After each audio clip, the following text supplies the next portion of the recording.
ಇವತ್ತಿನ ಮೆಗಾ ಸುದ್ದಿ ಷೇರುಪೇಟೆ ರಕ್ತಪಾತ. 2024ರ ಲೋಕಸಭಾ ಚುನಾವಣೆ ನಡೀತು, ಫಲಿತಾಂಶವೂ ಬಂತು. ಆದರೆ ಫಲಿತಾಂಶದ ಪೂರ್ವದ ಈ ಚುನಾವಣಾ ಸಮೀಕ್ಷೆಗಳು ಬರುತ್ತೆ ನೋಡಿ. ಆ ಚುನಾವಣಾ ಪೂರ್ವ ಸಮೀಕ್ಷೆಗಳು ಷೇರುಪೇಟೆಯ ಮೇಲೆ ಬಹುದೊಡ್ಡ ಹೊಡೆತವನ್ನು ಕೊಟ್ಟಿದೆ. 30 ಲಕ್ಷ ಕೋಟಿ ಜನಸಾಮಾನ್ಯರು ದುಡ್ಡನ್ನು ಕಳೆದುಕೊಂಡಿದ್ದಾರೆ ಅಂತ ರಾಹುಲ್ ಗಾಂಧಿ ಗಂಭೀರ ಆರೋಪವನ್ನು ಮಾಡಿದ್ದಾರೆ. ಬಿಜೆಪಿ ಪ್ರಾಯೋಜಿತ ಈ ಅಕ್ರಮದ ಕುರಿತಂತೆ ತನಿಖೆ ಕೂಡ ಆಗಬೇಕು ಅನ್ನುವಂತಹ ಧ್ವನಿಯನ್ನು ಎತ್ತಿದ್ದಾರೆ. ಬಹಳ ಮುಖ್ಯವಾಗಿ ಈ ಚುನಾವಣೆ ಅನ್ನೋದು ಷೇರುಪೇಟೆಯ ಮೇಲೆ ಗಂಭೀರವಾದಂತಹ ಪರಿಣಾಮವನ್ನು ಬೀರುತ್ತೆ. ಚುನಾವಣಾ ಪೂರ್ವದಲ್ಲಿ ಇದೇ ಬಿಜೆಪಿಯ ನಾಯಕರು ಇದೇ ಷೇರುಪೇಟೆ ಕುರಿತಂತೆ ಹಾಗಾದರೆ ಏನು ಹೇಳಿದರು? ಚುನಾವಣಾ ಪೂರ್ವ ಸಮೀಕ್ಷೆಗಳು ಷೇರುಪೇಟೆಯ ಮೇಲೆ ಯಾವ ರೀತಿಯ ಪರಿಣಾಮವನ್ನು ಬೀರಿದೆ? ಫಲಿತಾಂಶ ಬಂದ ನಂತರದ ಸಂದರ್ಭದಲ್ಲಿ ಹಾಗಾದರೆ ಷೇರುಪೇಟೆ ಯಾವ ಮಟ್ಟಿಗಿನ ಕುಸಿತವನ್ನು ಕೊಂಡಿದೆ, ಜೊತೆಗೆ ಹೂಡಿಕೆದಾರರು ಯಾವ ಫ್ಲಕ್ಚುಯೇಷನ್ ಅನ್ನು ಎದುರಿಸ್ತಾ ಇದ್ದಾರೆ, ಈ ಬಗ್ಗೆ ಇವತ್ತು ಕೂಲಂಕುಷವಾಗಿ ಚರ್ಚೆ ಮಾಡೋಣ. ನಾನು ದಿವ್ಯಶ್ರೀ.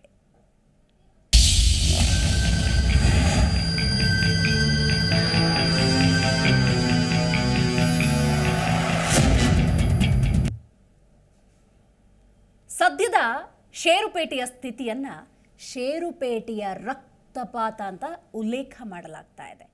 ಕಾರಣ ಏನು? ಯಾಕೆ ಷೇರುಪೇಟೆಯ ಬಗ್ಗೆ ಇವತ್ತು ನಾವು ಚರ್ಚೆಯನ್ನು ಮಾಡ್ತಾ ಇದ್ದೀವಿ? ಇದೆಲ್ಲದರ ಬಗ್ಗೆ ಸಮಗ್ರವಾಗಿ ಇವತ್ತು ತಿಳ್ಕೊಳ್ತಾ ಹೋಗೋಣ. ಲೋಕಸಭಾ ಚುನಾವಣೆಯ ಫಲಿತಾಂಶದಲ್ಲಿ ಬಿಜೆಪಿಗೆ ಬಹುಮತ ಬಾರದ ಹಿನ್ನೆಲೆಯಲ್ಲಿ ಜೂನ್ 4ರಂದು ಪಾತಾಳಕ್ಕೆ ಕುಸಿದು ಹೋಗಿದೆ ಷೇರುಪೇಟೆ. ಷೇರುಪೇಟೆಯಲ್ಲಿ ಹೂಡಿಕೆದಾರರಿಗೆ 30 ಲಕ್ಷ ಕೋಟಿ ಲಾಸ್ ಆಗಿದೆ. ಇದು ಬಿಜೆಪಿ ಪ್ರಾಯೋಜಿತ ಅತಿ ದೊಡ್ಡ ಹಗರಣ ಅಂತ ಹೇಳಿ ರಾಹುಲ್ ಗಾಂಧಿ ಈಗಾಗಲೇ ಗಂಭೀರ ಆರೋಪವನ್ನು ಮಾಡಿದ್ದಾರೆ. ನೋಡಿ, ಸಣ್ಣ ಸಣ್ಣ ಹೂಡಿಕೆದಾರರು ಈ ಸ್ಟಾಕ್ ಮಾರ್ಕೆಟಲ್ಲಿ ಒಂದು ಹಂತದ ಆಸಕ್ತಿಯನ್ನು ಇಟ್ಕೊಂಡಿರ್ತಾರೆ. ಹಾಗೂ ಹೀಗೂ ಸ್ವಲ್ಪ ಮಾಹಿತಿಯನ್ನು ಪಡ್ಕೊಂಡು ಷೇರಿನಲ್ಲಿ ಇನ್ವೆಸ್ಟ್ಮೆಂಟ್ ಅಂತ ಮಾಡಿರ್ತಾರೆ. ಆದರೆ ಚುನಾವಣಾ ಪೂರ್ವದ ಸಮೀಕ್ಷೆಗಳು ಈ ಹೂಡಿಕೆದಾರರಿಗೆ ಯಾವ ರೀತಿಯ ಪೆಟ್ಟನ್ನು ಕೊಟ್ಟಿದೆ ಅನ್ನೋದನ್ನು ನೋಡ್ಬೋದು. ನೋಡಿ, ಒಂದೆರಡು ವಿಚಾರವನ್ನು ನಾನಿಲ್ಲಿ ಪ್ರಸ್ತಾಪ ಮಾಡಲೇಬೇಕು. ಗೃಹ ಸಚಿವ ಅಮಿತ್ ಶಾ ಟಿವಿ ಸಂದರ್ಶನವೊಂದರಲ್ಲಿ ಮಾತಾಡೋ ಸಂದರ್ಭದಲ್ಲಿ ಜೂನ್ 4ಕ್ಕೂ ಮೊದಲು ನೀವು ಖರೀದಿ ಮಾಡೋದಾದರೆ ಸ್ಟಾಕ್ ಮಾರ್ಕೆಟಲ್ಲಿ ಖರೀದಿ ಮಾಡಬೇಡಿ ಅಂತ ಹೇಳಿ ಭಾಷಣದಲ್ಲಿ ಅಥವಾ ಸಂದರ್ಶನದಲ್ಲಿ ಹೇಳ್ತಾರೆ ಅಂತ ಹೇಳಿದ್ರೆ, ಭಾರತದ ಗೃಹ ಸಚಿವರೊಬ್ಬರು ಈ ಮಾತನ್ನು ಹೇಳ್ತಾರೆ ಅನ್ನೋದಾದರೆ ಅದನ್ನು ಜನ ಒಪ್ಕೋತಾರೆ, ಅದನ್ನು ಫಾಲೋ ಮಾಡ್ತಾರೆ.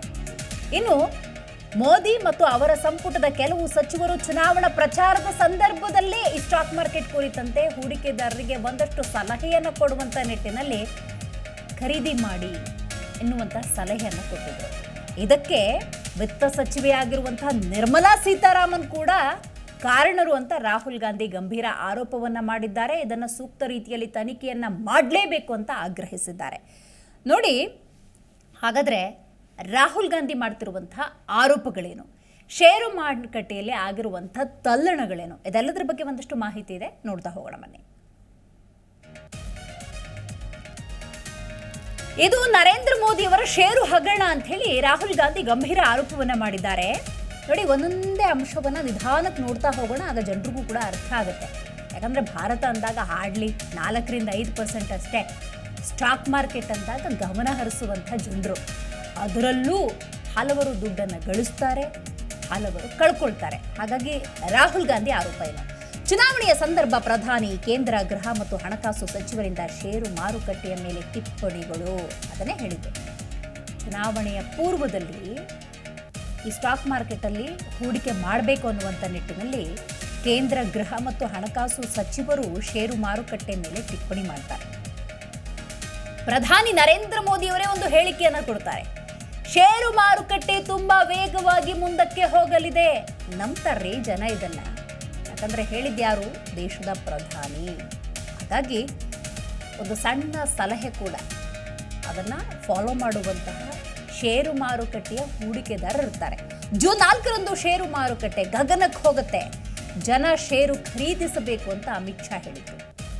ಅಫ್ಕೋರ್ಸ್ ಏರಿದ್ದೇನು ಸುಳ್ಳಲ್ಲ, ಆದರೆ ಬಿದ್ದಿದ್ದು ನೋಡಿ, ಬಿದ್ದ ಸಂದರ್ಭದಲ್ಲಿ ಆದಂಥ ಲಾಸ್ ಇದೆಯಲ್ಲ, ಅದರ ಬಗ್ಗೆ ಇವತ್ತು ನಾವು ಮಾತಾಡ್ತಾ ಇದ್ದೀವಿ. ಕೇಂದ್ರ ಹಣಕಾಸು ಸಚಿವರಿಂದಲೂ ಷೇರು ಖರೀದಿಸುವ ಸಂದೇಶ ಅಥವಾ ಹಣವನ್ನು ಹೂಡಿಕೆ ಮಾಡುವಂತಹ ಸಂದೇಶ ಆಗಲೇ ಹೇಳಿದ ಹಾಗೆ ವಿಷಯ ಯಾರಿಂದ ಬರುತ್ತೆ ಅನ್ನೋದು ಇಲ್ಲಿ ಪ್ರಮುಖ ಪಾತ್ರವನ್ನು ವಹಿಸುತ್ತೆ. ಯಾರೋ ಸಾಮಾನ್ಯರು ಹೇಳಿದಾಗ ಜನ ಗಂಭೀರವಾಗಿ ತೆಗೆದುಕೊಳ್ಳುವುದಿಲ್ಲ. 10 ವರ್ಷಗಳ ಕಾಲ ಆಡಳಿತದ ಚುಕ್ಕಾಣಿಯನ್ನು ಹಿಡಿದಂತಹ ಪ್ರಧಾನಮಂತ್ರಿಗಳೇ, ಗೃಹ ಸಚಿವರೇ ಈ ಮಾತನ್ನು ಹೇಳಿದಾಗ ಜನ ಫಾಲೋ ಮಾಡ್ತಾರೆ. ಮೇ 13ಕ್ಕೆ ಹೋಗೋಣ. ಜೂನ್ 4ರ ಒಳಗೆ ಷೇರು ಖರೀದಿಸಿ ಅಂತ ಅಮಿತ್ ಶಾ ಹೇಳಿದರು. ಯಾವತ್ತು? ಮೇ 13ನೇ ತಾರೀಕು. ಜೂನ್ 4ರ ಒಳಗೆ ಹೂಡಿಕೆ ಮಾಡೋದಾದರೆ ಹೂಡಿಕೆ ಮಾಡಿ, ಶೇರನ್ನು ಖರೀದಿ ಮಾಡೋದಾದರೆ ಮಾಡಿಬಿಡಿ ಅಂತ ಹೇಳಿ ಅಮಿತ್ ಶಾ ಸಂದೇಶ ಕೊಡ್ತಾರೆ. 19ಕ್ಕೆ ಹೋಗೋಣ. ಮೇ 19ನೇ ತಾರೀಕು.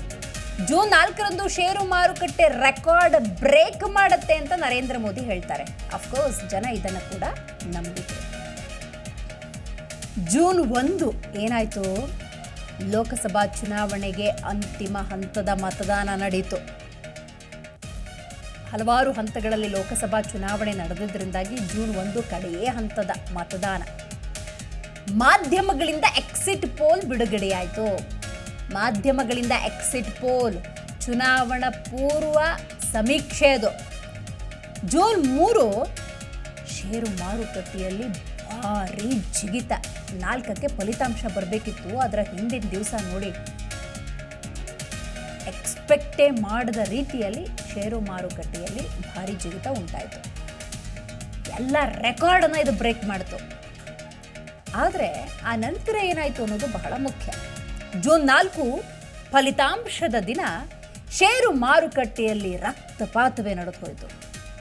ಹಾಗೂ ಹೀಗೂ ಹಣವನ್ನು ಉಳಿಸಿಕೊಂಡವರು, ಗಳಿಸಿಕೊಂಡವರು ಈ ಕೆಲವೊಂದು ಮಾತುಗಳನ್ನು ನಂಬಿಕೊಂಡು 30 ಲಕ್ಷ ಕೋಟಿ ಕಳೆದುಕೊಂಡಿದ್ದಾರೆ ಸಣ್ಣ ಸಣ್ಣ ಹೂಡಿಕೆದಾರರು.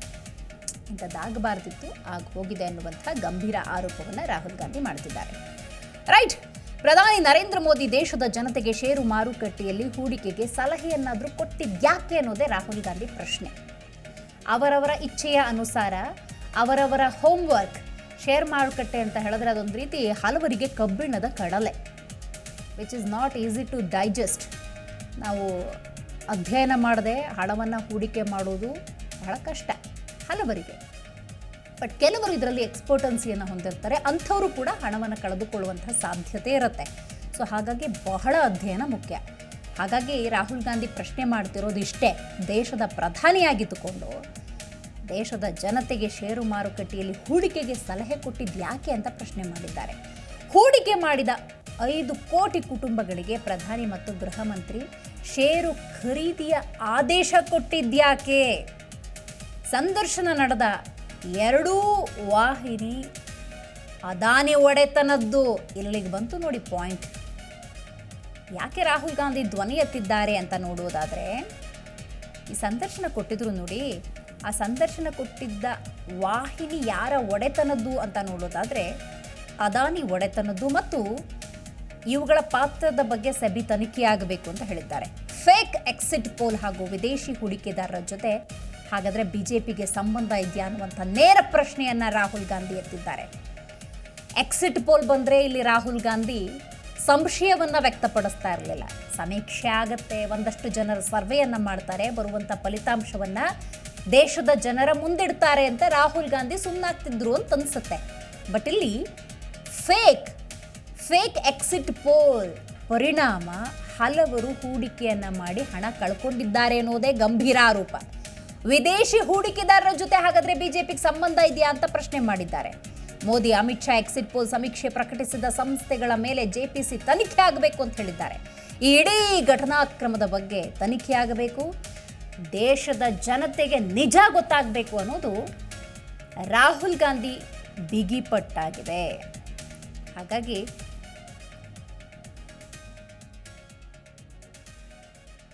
ಇವತ್ತಿನ ನಮ್ಮ ಕಾರ್ಯಕ್ರಮದಲ್ಲಿ ಷೇರು ಮಾರುಕಟ್ಟೆಯ ಆ ಸೈನ್ಸ್ ಏನು, ಷೇರು ಮಾರುಕಟ್ಟೆ ಅಂದ ಸಂದರ್ಭದಲ್ಲಿ ಲೋಕಸಭಾ ಚುನಾವಣೆಯ ಸಂದರ್ಭದಲ್ಲಿ ನಿಜಕ್ಕೂ ಇನ್ವೆಸ್ಟ್ ಮಾಡಿದ್ದಾರಾ, ಮಾಡಿ ಕಳ್ಕೊಂಡಿದ್ದಾರಾ, 30 ಲಕ್ಷ ಕೋಟಿ ಲಾಸ್ ಆಗಿದೆಯಾ, ಲಾಸ್ ಆಗಿರೋದಾದರೆ ಅದನ್ನು ರಿಕವರ್ ಮಾಡೋದು ಹೇಗೆ, ಸಮಸ್ಯೆ ಇದೆ ಅಂದರೆ ಖಂಡಿತವಾಗ್ಲೂ ಪರಿಹಾರ ಇರುತ್ತೆ, ನಿಜಕ್ಕೂ ರಕ್ತಪಾತ ಅನ್ನೋದಾಗಿದೆಯಾ, ಆಗಿದ್ರೆ ಯಾವ ಮಟ್ಟಕ್ಕೆ, ಅದೆಲ್ಲದರ ಬಗ್ಗೆ ವಿಶ್ಲೇಷಣೆ ಮಾಡೋದಕ್ಕೆ ಮೊದಲನೇದಾಗಿ ನಮ್ಮ ಕಾರ್ಯಕ್ರಮದಲ್ಲಿ ಷೇರು ಮಾರುಕಟ್ಟೆ ತಜ್ಞರಾಗಿರುವಂಥ ಸಾಗರ್ US ಅವರಿದ್ದಾರೆ. ನಮಸ್ಕಾರ. ರೈಟ್, ಮಾತಾಡ್ತೀನಿ ನಿಮ್ಮ ಜೊತೆ. ಇನ್ನು ಆರ್ಥಿಕ ತಜ್ಞರಾಗಿರುವಂಥ ಡಾಕ್ಟರ್ ಹೇಮಂತ್ ಕುಮಾರ್ ಅವರು ಝೂಮ್ನಿಂದ ಕನೆಕ್ಟ್ ಆಗ್ತಾ ಇದ್ದಾರೆ. ಸರ್ ನಮಸ್ಕಾರ. ರೈಟ್ ಸರ್, ಮಾತಾಡ್ತೀನಿ ನಿಮ್ಮ ಜೊತೆ, ಹಾಗೆ ಸಂಪರ್ಕದಲ್ಲಿರಿ ಹೇಮಂತ್ ಸರ್.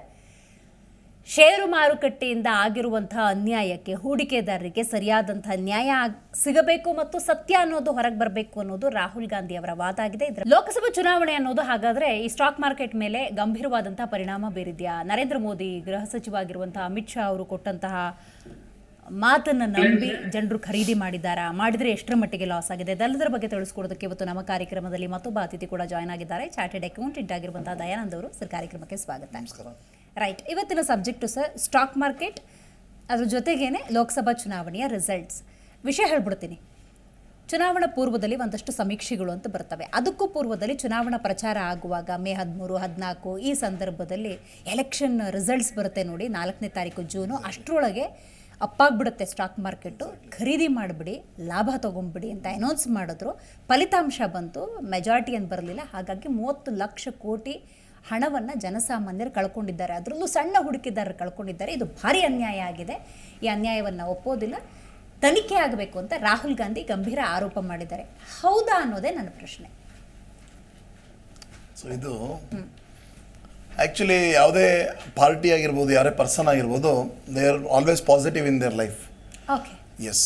ಆಗ ಯಾವುದೇ ಸಮೀಕ್ಷೆ, ನಾವೀಗ 10 ಸಮೀಕ್ಷೆಗಳನ್ನು ನೋಡಿದ್ವಿ. ಅಂದರೆ ಮೇನ್ ಈಗ ನಿಮ್ಮದು ಚಾಣಕ್ಯ ಇರ್ಬೋದು, ಸಿ ರಿಪೋರ್ಟ್ ಇರ್ಬೋದು, ಆಕ್ಸಿಸ್ ಇರ್ಬೋದು, 10 ಸಮೀಕ್ಷೆಗಳನ್ನು ನೋಡಿದ್ವಿ. ಸೊ ಈಗ ರಾಹುಲ್ ಗಾಂಧಿ ಅವ್ರು ಏನು ಹೇಳ್ತಾರೆ, ಮೋದಿ ಅವ್ರು ಏನು ಹೇಳ್ತಾರೆ, ಅಮಿತ್ ಶಾ ಅವ್ರು ಏನು ಹೇಳ್ತಾರೆ ಅನ್ನೋದಕ್ಕಿಂತ ಪ್ರತಿಯೊಬ್ಬ ಪಾರ್ಟಿ ಕೂಡ ನಾವು ಗೆಲ್ತೇವೆ ಅಂತ ಹೇಳ್ತಾರೆ. ಕರೆಕ್ಟ್ರಾ? ಸೊ ಏನಾಗುತ್ತೆ, ಮಾರ್ಕೆಟ್ನಲ್ಲಿ ಒಂದು ಗೌರ್ಮೆಂಟ್ ಅಂತ ಬಂದಾಗ ಸ್ಟೇಬಲ್ ಗೌರ್ಮೆಂಟ್ ಫಾರ್ಮ್ ಆಯಿತು ಅಂದರೆ it's A very positive for the market.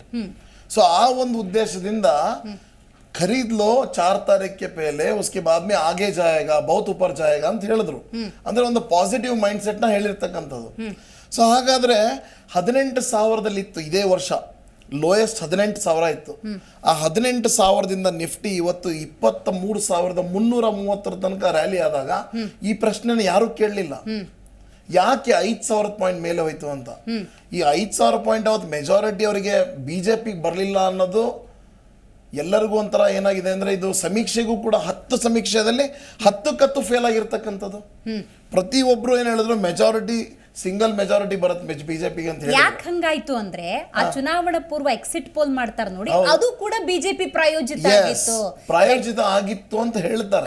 ಇದು ಆರೋಪ ರಾಹುಲ್ ಗಾಂಧಿ ಅವರು. ಬಟ್ ಅದು ಒಬ್ರದು ನೀವು ಮಾಡಬಹುದು, 10 ಜನಕ್ಕೂ ಮಾಡ್ಲಿಕ್ಕಾಗತ್ತಾ? 10 ಜನಕ್ಕೂ ಖರೀದಿ ಮಾಡ್ಲಿಕ್ಕಾಗತ್ತಾ? ಯಾಕೆ ಇವ್ರು ಅಂದ್ರೆ, like I am not in favor of BJP or I am not in favor of Congress. But ಒಂದು ಮಾರ್ಕೆಟ್ನ ಅನಲಿಸ್ಟ್ ಆಗಿ ನೋಡುವಾಗ ನಾವು ಪ್ರತಿಯೊಂದು ಇದರಲ್ಲಿ ಏನು ತಪ್ಪೇನಿರಲಿಲ್ಲ, ಅದು ಹೇಳಿರೋದ್ರಲ್ಲಿ ಏನು ತಪ್ಪೇನಿಲ್ಲ ಅಂತ ನನ್ನ ಒಂದು ಅನಿಸಿಕೆ. ಯಾಕಂದ್ರೆ ಮೆಜಾರಿಟಿ ಬಂದಿತ್ತು ಈಗ ಅಂದ್ರೆ ಮಾರ್ಕೆಟ್ ಮೇಲೆ ಹೋಗಿರ್ತಿತ್ತು. ಕೆಲವೇ ಸೀಟ್ಗಳು ಸ್ವಲ್ಪ ಹಿಂದೆ ಮುಂದೆ ಆಗಿದೆ, ತಪ್ಪೇನಿದೆ ಅದರಲ್ಲಿ ಮಾತಿನಲ್ಲಿ? ರೈಟ್, ಗೊತ್ತಾಯ್ತು ಸಾಗರ್ ಅವರೇ. ಆ 3ನೇ ತಾರೀಕು ಸ್ಟಾಕ್ ಮಾರ್ಕೆಟಲ್ಲಿ ಟಾಪ್ ಲೆವೆಲ್ ರೆಕಾರ್ಡ್ ಬ್ರೇಕ್ ಆ ಥರ ಆಗೋಯ್ತು. ಬಟ್ ದ ನೆಕ್ಸ್ಟ್ ರಿಸಲ್ಟ್ ಬರ್ತಿದ್ದಂಗೆ again down. So Rahul Gandhi ಮಾಡ್ತಿರೋ ಆರೋಪಕ್ಕೂ ಅಲ್ಲಿ ಸಿಚುವೇಶನ್ ಸ್ಟಾಕ್ ಮಾರ್ಕೆಟ್ ಆಗಿದ್ದಕ್ಕೂ ತಾಳೆ ಆಗ್ತಾ ಇದೆ, ಮ್ಯಾಚ್ ಆಗ್ತಿದೆ. ಹಾಗಾಗಿ ನನಗೆ ಆತಂಕ ಏನು ಅಂದರೆ, ರಾಹುಲ್ ಗಾಂಧಿ ಅವ್ರು ಹೇಳ್ದಂಗೆ 30 ಲಕ್ಷ ಕೋಟಿ ಹಣವನ್ನು ಜನ ಕಳ್ಕೊಂಡಿದ್ದಾರಾ? ನೋಡಿ ಮೇಡಮ್, ಏನಾಗುತ್ತೆ ಅಂದರೆ ಮಾರ್ಕೆಟ್ ಕ್ಯಾಪಿಟಲೈಸೇಷನ್ ಅಂತ ಒಂದು ಪದ ಇದೆ. ಅದರದ್ದು ವೀಕ್ಷಕರಿಗೆ ಈಸಿಯಾಗಿ ಅರ್ಥ ಮಾಡಿಸ್ತೇನೆ. ಈಗ ಒಂದು ಶೇರ್ ಪ್ರೈಸ್ ಸಿಂಪಲ್ ಆಗಿ ತಗೊಳ್ಳೋಣ, ರಿಲಯನ್ಸ್ ಅಂತ ತಗೊಳ್ಳೋಣ. ರಿಲಯನ್ಸ್ 100 ರೂಪಾಯಿ ಇದೆ ಅನ್ಕೊಳ್ಳಿ, ಅದು ಇವಾಗ ಆಕ್ಚುಲಿ 2,900 ಹತ್ರ ಇದೆ. ನಾನು ಒಂದು ಎಕ್ಸಾಂಪಲ್ಗೆ ಹೇಳ್ತಾ ಇದ್ದೀನಿ. 100 ರೂಪೀಸ್ ಇದೆ ಅನ್ಕೊಳ್ಳಿ. ಆ ಶೇರ್ಸ್ ಅಲ್ಲಿ ಮಾರ್ಕೆಟ್ ಅಲ್ಲಿ ಟ್ರೇಡ್ ಮಾಡೋದಕ್ಕೆ 1 ಕೋಟಿ ಶೇರ್ಸ್ ಇದೆ ಅನ್ಕೊಳ್ಳಿ. ಓಕೆ, ಅಂದ್ರೆ ನೀವು ಬೈ ಸೆಲ್ ಮಾಡೋದಕ್ಕೆ 1 ಕೋಟಿ ಶೇರ್ಸ್ ಮಾರ್ಕೆಟ್ ಅಲ್ಲಿ ಅವೈಲಬಲ್ ಇದೆ. ಬೈ ಸೆಲ್ ಮಾಡೋದಕ್ಕೆ ತಗೋಬಹುದು. ದೇ ಹ್ಯಾವ್ ಇಶ್ಯೂಡ್, ಅಂದ್ರೆ ರಿಲಯನ್ಸ್ ಕಂಪನಿ 1 ಕೋಟಿ ಶೇರ್ಸ್ ನ ಇಶ್ಯೂ ಮಾಡಿದ್ದಾರೆ. ಓಕೆ, ಅದು ಫ್ಲೋಟ್ ಅಲ್ಲಿ ಇದೆ. 1 ಕೋಟಿ ಶೇರ್ಸ್ ಇಶ್ಯೂ ಮಾಡಿದ್ದಾರೆ.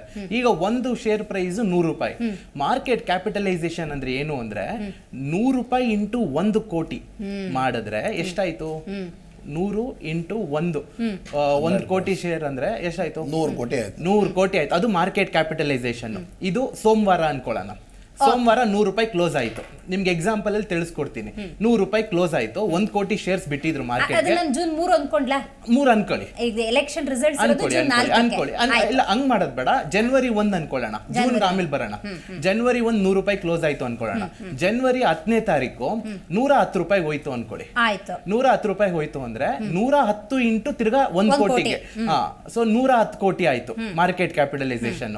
ಸೊ ಅವಾಗ ನಾವ್ ಏನ್ ಹೇಳ್ತೀವಿ ಅಂದ್ರೆ ಇವತ್ತು ಶೇರ್ ಮಾರ್ಕೆಟ್ ಅಲ್ಲಿ 10 ಕೋಟಿ ಅಪ್ ಆಯ್ತು. ಇವಾಗ ನಾವ್ ಹೆಂಗೆ 30 ಲಕ್ಷ ಕೋಟಿ ಬಿತ್ತು ಅಂತ ಹೇಳ್ತೀವಿ ನೋಡಿ, ಹಂಗೆ 10 ಕೋಟಿ ಮೇಲ್ ಹೋಯ್ತು ಅಂತೀವಿ. ಈಗ ಅದು ಈಗ 1000 ರೂಪಾಯಿ ಹೊಟ್ಟೋಯ್ತು ಅನ್ಕೊಳ್ಳೋಣ ಜೂನ್ 1ನೇ ತಾರೀಕು. ಈಗ 100 ರೂಪಾಯಿಂದ ನಾವ್ ಇವಾಗ 6 ತಿಂಗಳ ಗ್ಯಾಪ್ ಅಲ್ಲಿ 6 ತಿಂಗಳಲ್ಲಿ 1000 ರೂಪಾಯಿಗೆ ಬಂದಿದೆ. ಈಗ ಹೆಂಗ್ ಕ್ಯಾಲ್ಕುಲೇಟ್ ಮಾಡ್ಬೇಕು ಅಂದ್ರೆ 1000 ರೂಪಾಯಿ ಇಂಟು 1 ಕೋಟಿ ತಿರ್ಗಾ ಈಗ 1000 ಕೋಟಿ ಆಯ್ತು ಮಾರ್ಕೆಟ್ ಶೇರ್ ಪೇಟೆದು ಮಾರ್ಕೆಟ್ ಕ್ಯಾಪಿಟಲೈಸೇಷನ್. ಈಗ 3ನೇ ತಾರೀಕು ಬರೋಣ.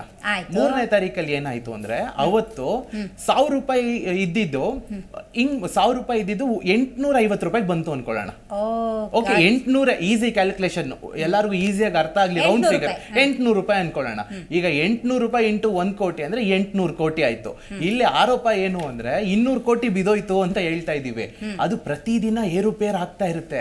ಈಗ ಬಿದೋಗಿದೆ ಅನ್ನೋದ್ರ ಅರ್ಥ 100 ರೂಪಾಯಿಗೆ ಬಿದ್ದಿಲ್ಲ. ಅವತ್ತಿನ 200 ಕೋಟಿ ಅದು ಟ್ರಾನ್ಸಾಕ್ಷನ್ ಮಾರ್ಕೆಟ್ ಕ್ಯಾಪಿಟಲೈಸೇಷನ್ ಡೌನ್ ಆಗಿದೆ. ಈಗ ನಾವು 3ನೇ ತಾರೀಕು 4ನೇ ತಾರೀಕು ಆಯ್ತು. ಇವತ್ತು ನಾವು ಮಾತಾಡ್ತಾ ಇದ್ದಂಗೆ ಇವತ್ತಿನ ಡೇಟ್ ಏನಾಗುತ್ತೆ ಹೇಳಿ, 7ನೇ ತಾರೀಕು ಆಗುತ್ತೆ. ಈಗ 3:20 ಇನ್ನು 10 ನಿಮಿಷಕ್ಕೆ ಮಾರ್ಕೆಟ್ ಕ್ಲೋಸ್ ಆಗುತ್ತೆ. ಈಗ ಅದು 800 ರೂಪಾಯಿ ಇತ್ತಲ್ಲ 4ನೇ ತಾರೀಕು ಬಿದ್ದಾಗ, ಈಗ ತಿರ್ಗಾ 1100 ರೂಪಾಯಿಗೆ ಹೋಗಿದೆ. ಈಗ ಹೇಳಿ, ನೋ ಕಮೆಂಟ್ಸ್ ಮೇಡಮ್. ಈಗ ಮೊನ್ನೆ ಹೇಳಿದ್ರು ಸರಿ, ಮೊನ್ನೆ ಬಿತ್ತು ಸರಿ, ನೆಕ್ಸ್ಟ್ ಡೇ ಏನಾಯ್ತು? ನೆಕ್ಸ್ಟ್ ಡೇ ನಾವು ನೋಡಿದಂಗೆ, ನಾನು ಇಷ್ಟು ವರ್ಷದ ಎಕ್ಸ್ಪೀರಿಯನ್ಸ್ ನಲ್ಲಿ ನಾನು ನೋಡಿರೋ ಹಾಗೆ, ಬ್ಯಾಂಕ್ ನಿಫ್ಟಿನಲ್ಲಿ ಒಂದು ದಿನಕ್ಕೆ 1000 ಪಾಯಿಂಟ್ಸ್ ಏನಾರ ವೇರಿಯೇಷನ್ ಆದ್ರೆ ಟಿವಿನಲ್ಲಿ ಈ ಎಕನಾಮಿಕ್ ಟೈಮ್ಸ್ ಇರ್ಬೋದು, CNBC ಯಾವುದೇ ಇರ್ಬೋದು, ಈ ಅಂದ್ರೆ ಈ ಚಾನೆಲ್ಗಳು ಯೂಟ್ಯೂಬ್ ಎಲ್ಲ ಇರ್ಬೋದು, ಎಲ್ಲ ಕಡೆ ಕೂಗಾಡಕ್ ಸ್ಟಾರ್ಟ್ ಮಾಡ್ತಾರೆ 1000 ಪಾಯಿಂಟ್ಸ್ಗೆ. ಆದರೆ ಅವತ್ತಿನ ದಿನ 4850 ಪಾಯಿಂಟ್ ಬಿತ್ತು. One of the biggest red candle form ಆಗಿರ್ತಕ್ಕಂಥದ್ದು. ನಿಫ್ಟಿನಲ್ಲಿ ಕೂಡ ನಾವು ನೋಡಿದ್ರೆ ಸುಮಾರು 1800 ಪಾಯಿಂಟ್ ಬಿತ್ತು. So I personally believe it is a buying opportunity ಹೊರತು ಮೆಜಾರಿಟಿ ಬಂದಿಲ್ಲ ಅನ್ನೋ ಒಂದು ಉದ್ದೇಶಕ್ಕೋಸ್ಕರ ಕೆಳಗೆ ಬಿತ್ತು. ಆದ್ರೆ ಇನ್ವೆಸ್ಟರ್ಸ್ ಯಾವ ರೀತಿ ಮೋಸ ಆಗಿದೆ? ಇನ್ವೆಸ್ಟರ್ಸ್ ಅಂದ್ರೆ ಲಾಂಗ್ ಟರ್ಮ್ ಇನ್ವೆಸ್ಟರ್ಸ್, ಟ್ರೇಡರ್ಸ್ ಏನಾದ್ರು ಆಗಿರ್ಬೋದೇನೋ, ಇನ್ವೆಸ್ಟರ್ಸ್ ಹೆಂಗ್ ಲಾಸ್ ಆಗುತ್ತೆ? ನಾನು 100 ರೂಪಾಯಿ ಇನ್ವೆಸ್ಟ್ ಮಾಡಿದ್ದೆ, ಇವತ್ತು 95 ಬಂದಿದೆ, ಆದ್ರೆ ಅದೇನಾರ 100 ರೂಪಾಯಿ ದಾಟಲ್ವ ನಾಳೆ? ಆಲ್ರೆಡಿ ದಾಟ್ತಲ್ಲ. ಇವತ್ತು ನೋಡಿ, ಇವತ್ತಿನ ಪಾಯಿಂಟ್ ತಗೊಳ್ಳಿ, 23,330 ರೇಂಜ್ ಅಲ್ಲಿ ಇದ್ರೆ almost today we are almost ನೋಡಿ ಮಾರ್ಕೆಟ್ ಲೈವ್ ನೋಡ್ತಾ ಇರ್ಬೋದು ಅಂದ್ರೆ ವಿ ಆರ್ ಆಲ್ಮೋಸ್ಟ್ ಕ್ಲೋಸ್, ಹತ್ರನೇ ಇದೇವಿ ನಾವು. 23,293 ನಡೀತಾ ಇದೆ ಮಾರ್ಕೆಟ್. ಇನ್ನ ಲೈಫ್ ಟೈಮ್ ಹೈಗೆ 40 ಪಾಯಿಂಟ್ಸ್ ಹಿಂದೆ. ಸೊ ಅವತ್ತಿನ ಒಂದು ನ್ಯೂಸ್ ಬೇಸ್ಡ್ ಅದು. ಮತ್ತು ಲಾಂಗ್ ಟರ್ಮ್ ಟ್ರೇಡರ್ಸ್ ಬಗ್ಗೆ ಬರ್ತೀನಿ ನಾನು ಮಾಹಿತಿ ಡೆಫಿನೆಟ್ಲಿ. ಹೇಮಂತ್ ಸರ್, ರಾಹುಲ್ ಗಾಂಧಿ ಅವರು ಒಂದು ಶಬ್ದವನ್ನ ಪ್ರಯೋಗ ಮಾಡಿದ್ದಾರೆ, ಬಿಜೆಪಿ ಪ್ರಾಯೋಜಿತ ಅತಿ ದೊಡ್ಡ ಹಗರಣದ ಆರೋಪ. ಹಾಗಾದ್ರೆ ರಾಹುಲ್ ಗಾಂಧಿ ಅವರು ಯಾಕೆ ಈ ಗಂಭೀರ ಆರೋಪವನ್ನ ಮಾಡ್ತಿದ್ದಾರೆ ಅನ್ನೋದು ಒಂದು ಪ್ರಶ್ನೆ. ಜೊತೆಗೆ ಭಾರತದಾದ್ಯಂತ ಇರುವಂತಹ ಸ್ಟಾಕ್ ಮಾರ್ಕೆಟ್ ಸರ್ ಒಂದು ಸ್ಮಾಲ್, ನೀವೆಲ್ಲರೂ ನಮ್ಮ ಚಾನೆಲ್ ನೋಡ್ತಾ ಇದ್ರೆ ದಯವಿಟ್ಟು ಅದನ್ನ ಮ್ಯೂಟ್ ಮಾಡಿ ಸರ್, ಅಥವಾ ನಂದೇನು ಸೌಂಡ್ हम आगे बढ़ना there is no sound from my end competitive right sir. Question ಹೋಗ್ತೀನಿ, ಕೇಳಿಸ್ತಾ ಇದೆಯಲ್ಲ ಸರ್? ಹೇಮಂತ್ ಸರ್ ಕೇಳಿಸ್ತಾ ಇದೆಯಾ? ಹೇಮಂತ್ ಸರ್ ಕೇಳಿಸ್ತಾ ಇದೆಯಾ? ಕೇಳಿಸ್ತಾ ಇದೆ. Right sir, got it. Rahul Gandhi ಅವರು ಸರ್, ಇದು ಬಿಜೆಪಿ ಪ್ರಾಯೋಜಿತ ಅತಿ ದೊಡ್ಡ ಹಗರಣ ಅಂತ ಹೇಳಿ ಗಂಭೀರ ಆರೋಪವನ್ನ ಮಾಡಿದ್ದಾರೆ. ಈ ಆರೋಪ ಮಾಡೋದಕ್ಕೆ ಕಾರಣ ಏನು ಅಂತ ನನಗೆ ಗೊತ್ತಾಗಬೇಕು. ಒಂದು. ಎರಡನೇದು, ಭಾರತದಾದ್ಯಂತ ನಾವು ನೋಡೋದಾದ್ರೆ ಸ್ಟಾಕ್ ಮಾರ್ಕೆಟ್ ಅಲ್ಲಿ ಡೈಲಿ ಇರೋರ ಪರ್ಸೆಂಟೇಜು ಸರ್ ಎಷ್ಟು? ನಿಜಕ್ಕೂ ಕೂಡ ಸಣ್ಣ ಹೂಡಿಕೆದಾರರು 30 ಲಕ್ಷ ಕೋಟಿಯನ್ನ ಕಳೆದುಕೊಳ್ಳುವಂತಹ ಸಿಚುವೇಶನ್ ನಿರ್ಮಾಣ ಆಗಿತ್ತಾ? ಓಕೆ, ನನ್ನ ಫ್ರೆಂಡ್ ಸಾಗರ್ ಇದ್ದಾನೆ. Hi Sagar, good afternoon sir. Very good afternoon sir. Sagar ಈಗಾಗಲೇ ಒಂದು ವಿಷಯನ ಹೇಳ್ಕೊಟ್ಟ, ಆದ್ರೆ ನಾನು ಅದನ್ನು ಸ್ವಲ್ಪ ಕೂಲಂಕುಷವಾಗಿ ಹೇಳಕ್ ಇಷ್ಟಪಡ್ತೀನಿ. ಒಂದು ಪ್ರೈವೇಟ್ ಇನ್ವೆಸ್ಟ್ಮೆಂಟ್ಸ್, ಯಾವುದೇ ಒಂದು ದೇಶದ ಹೂಡಿಕೆ ಯಾವ್ದಾದ್ರು ಇನ್ನೊಂದು ದೇಶಕ್ಕೆ ಬರಬೇಕು ಅಂದ್ರೆ ಅವ್ರಿಗೆ ಪಕ್ಷ, ಕಾಂಗ್ರೆಸ್, ಬಿಜೆಪಿ ದಳ ಬಂದು ಕೂತ್ಕೊಳ್ಳುತ್ತೆ ಅನ್ನೋದೇನು ಅವ್ರಿಗೇನು ಮುಖ್ಯ ಇರೋದಿಲ್ಲ.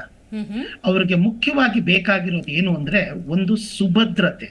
That is stability in the governance ಮತ್ತೆ ಪಾಲಿಸಿ ಸ್ಟೆಬಿಲಿಟಿ.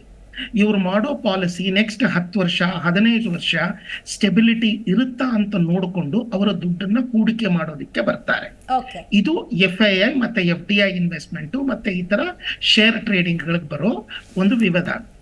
ನಿಮಗೊಂದು ಫ್ಯಾಕ್ಟ್ ಹೇಳ್ತೀನಿ ಕೇಳಿ. 2004 ಎಲೆಕ್ಷನ್ ಅಲ್ಲಿ 26.7% ಅಷ್ಟು ನಿಫ್ಟಿ ಬೆಳೀತು. 2009 ಅಲ್ಲಿ 38% ಆಯ್ತು. 2014 ಅಲ್ಲಿ 51.7 ಪ್ರೀ ಎಲೆಕ್ಷನ್ ಪೋಲ್ ಇತ್ತು. 2019 ಅಲ್ಲಿ 55 ಪಾಯಿಂಟ್ ಎಕ್ಸ್ಟ್ರಾ ಆಯ್ತು.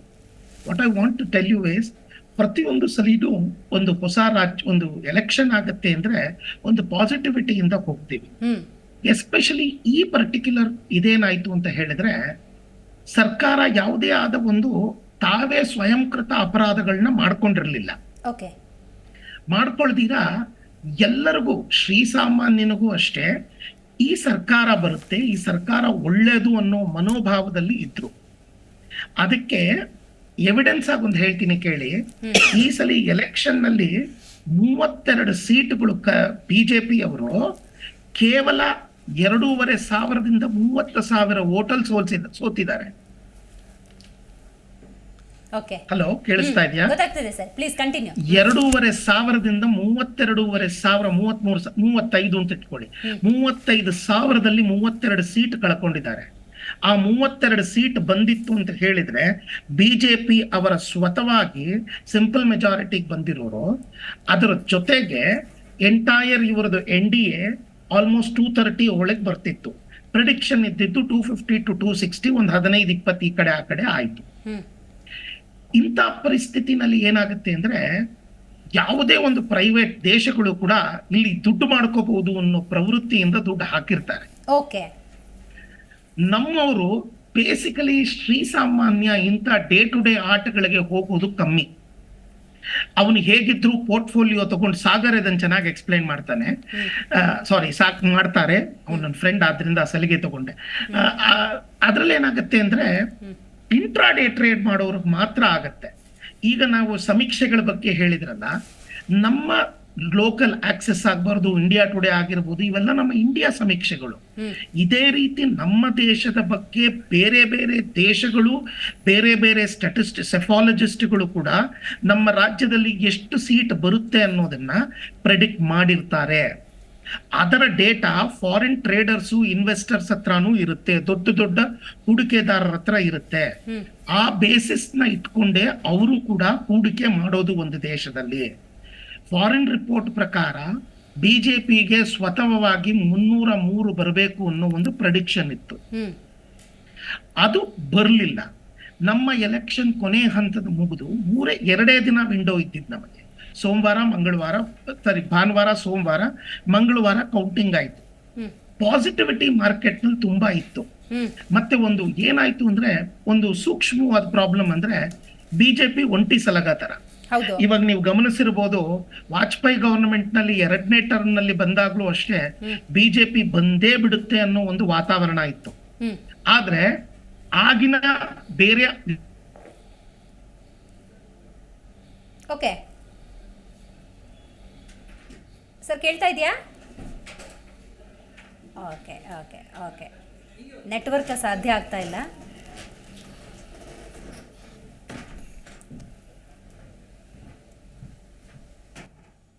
ನೋಡಿ, ಚುನಾವಣಾ ಪೂರ್ವದಲ್ಲಿ ಆದಂತಹ ಎಕ್ಸಿಟ್ ಪೋಲ್ ಸಮೀಕ್ಷೆಯ ಪರಿಣಾಮ ಬಹಳಷ್ಟು ಸಣ್ಣ ಹೂಡಿಕೆದಾರರು ಹಣವನ್ನು ಕಳ್ಕೊಂಡಿದ್ದಾರೆ ಎನ್ನುವಂಥ ಗಂಭೀರ ಆರೋಪವನ್ನು ರಾಹುಲ್ ಗಾಂಧಿ ಮಾಡ್ತಾ ಇದ್ದಾರೆ. ಇದಕ್ಕೆ ಸಂಬಂಧಪಟ್ಟಂತೆ ಈ ಸ್ಟಾಕ್ ಮಾರ್ಕೆಟಲ್ಲೇ ಎಕ್ಸ್ಪೋರ್ಟೆನ್ಸಿಯನ್ನು ಪಡೆದುಕೊಂಡಿರುವಂತಹ ಪ್ಯಾನಲಿಸ್ಟ್ ಇವತ್ತು ನಮ್ಮ ಜೊತೆ ಇದ್ದಾರೆ. ಅವರು ಅವರದ್ದೇ ಆದಂತಹ ಎಕ್ಸ್ಪ್ಲನೇಷನನ್ನು ಕೊಡ್ತಾ ಇದ್ದಾರೆ. ನೋಡೋಣ ಹಾಗಾದರೆ ಸತ್ಯಾಸತ್ಯತೆಯನ್ನು ತಿಳ್ಕೊಳ್ಳುವಂತಹ ಪ್ರಯತ್ನ ಇದಾಗಿದೆ. ಯಾಕಂತ ಹೇಳಿದ್ರೆ ಹೂಡಿಕೆದಾರರ ಪ್ರಮಾಣ ಅಂದಾಗ ಭಾರತದಲ್ಲಿ ಅತಿ ಕಡಿಮೆ.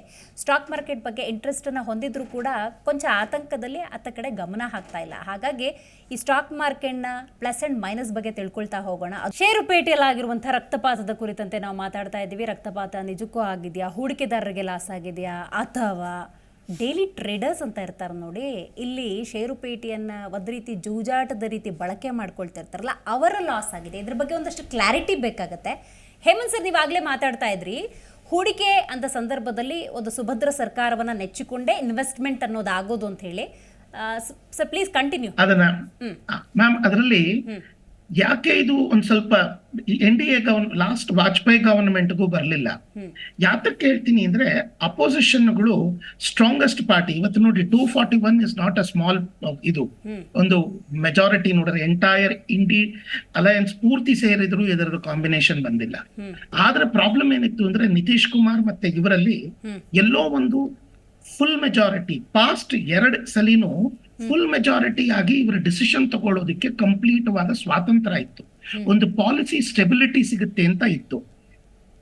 ಈಗ ಏನಾಗ್ತಾ ಇತ್ತು, 2 ಪಾರ್ಟಿ ಅವರು ನಮಗೆ ಬಿಜೆಪಿಗೆ ಸಪೋರ್ಟ್ ಮಾಡ್ಬೇಕಾಗಿರೋರು ಅವ್ರು ಯಾರಾದ್ರು ಅಂದ್ರೆ ನಿತೀಶ್ ಕುಮಾರ್ ಮತ್ತೆ ಚಂದ್ರಬಾಬು ನಾಯ್ಡು. ಇವರಿಬ್ರು ಇಂಡಿ ಅಲಯನ್ಸ್ ಜೊತೆನೂ ತುಂಬಾ ಚೆನ್ನಾಗಿದ್ದಾರೆ. ಮತ್ತೆ ಇವರು ಹಲವಾರು ಕಾರಣಗಳಿದೆ, ಎಲ್ಲಿ ಒಂದು ಸುಭದ್ರ ಸರ್ಕಾರ ಬರಲ್ವೋ ಅಂತ ಹೇಳಿ ಆತಂಕದಿಂದ ಮಾರ್ಕೆಟ್ ಕೊಲ್ಯಾಪ್ಸ್ ಆಯ್ತು. ಯಾವಾಗ ಸರ್ಕಾರ ವಾಪಸ್ ನರೇಂದ್ರ ಮೋದಿನೇ ಬರ್ತಾ ಇದ್ದಾರೆ ಅಂದಾಗ ನೋಡಿ ಸರ್ಕಾರ ತಿರುಗಿ ಸ್ಟೆಬಿಲಿಟಿ, ಸ್ಟಾಕ್ ಮಾರ್ಕೆಟ್ ತಿರುಗಿ ಬೌನ್ಸ್ ಆಗಕ್ ಶುರುವಾಯ್ತು.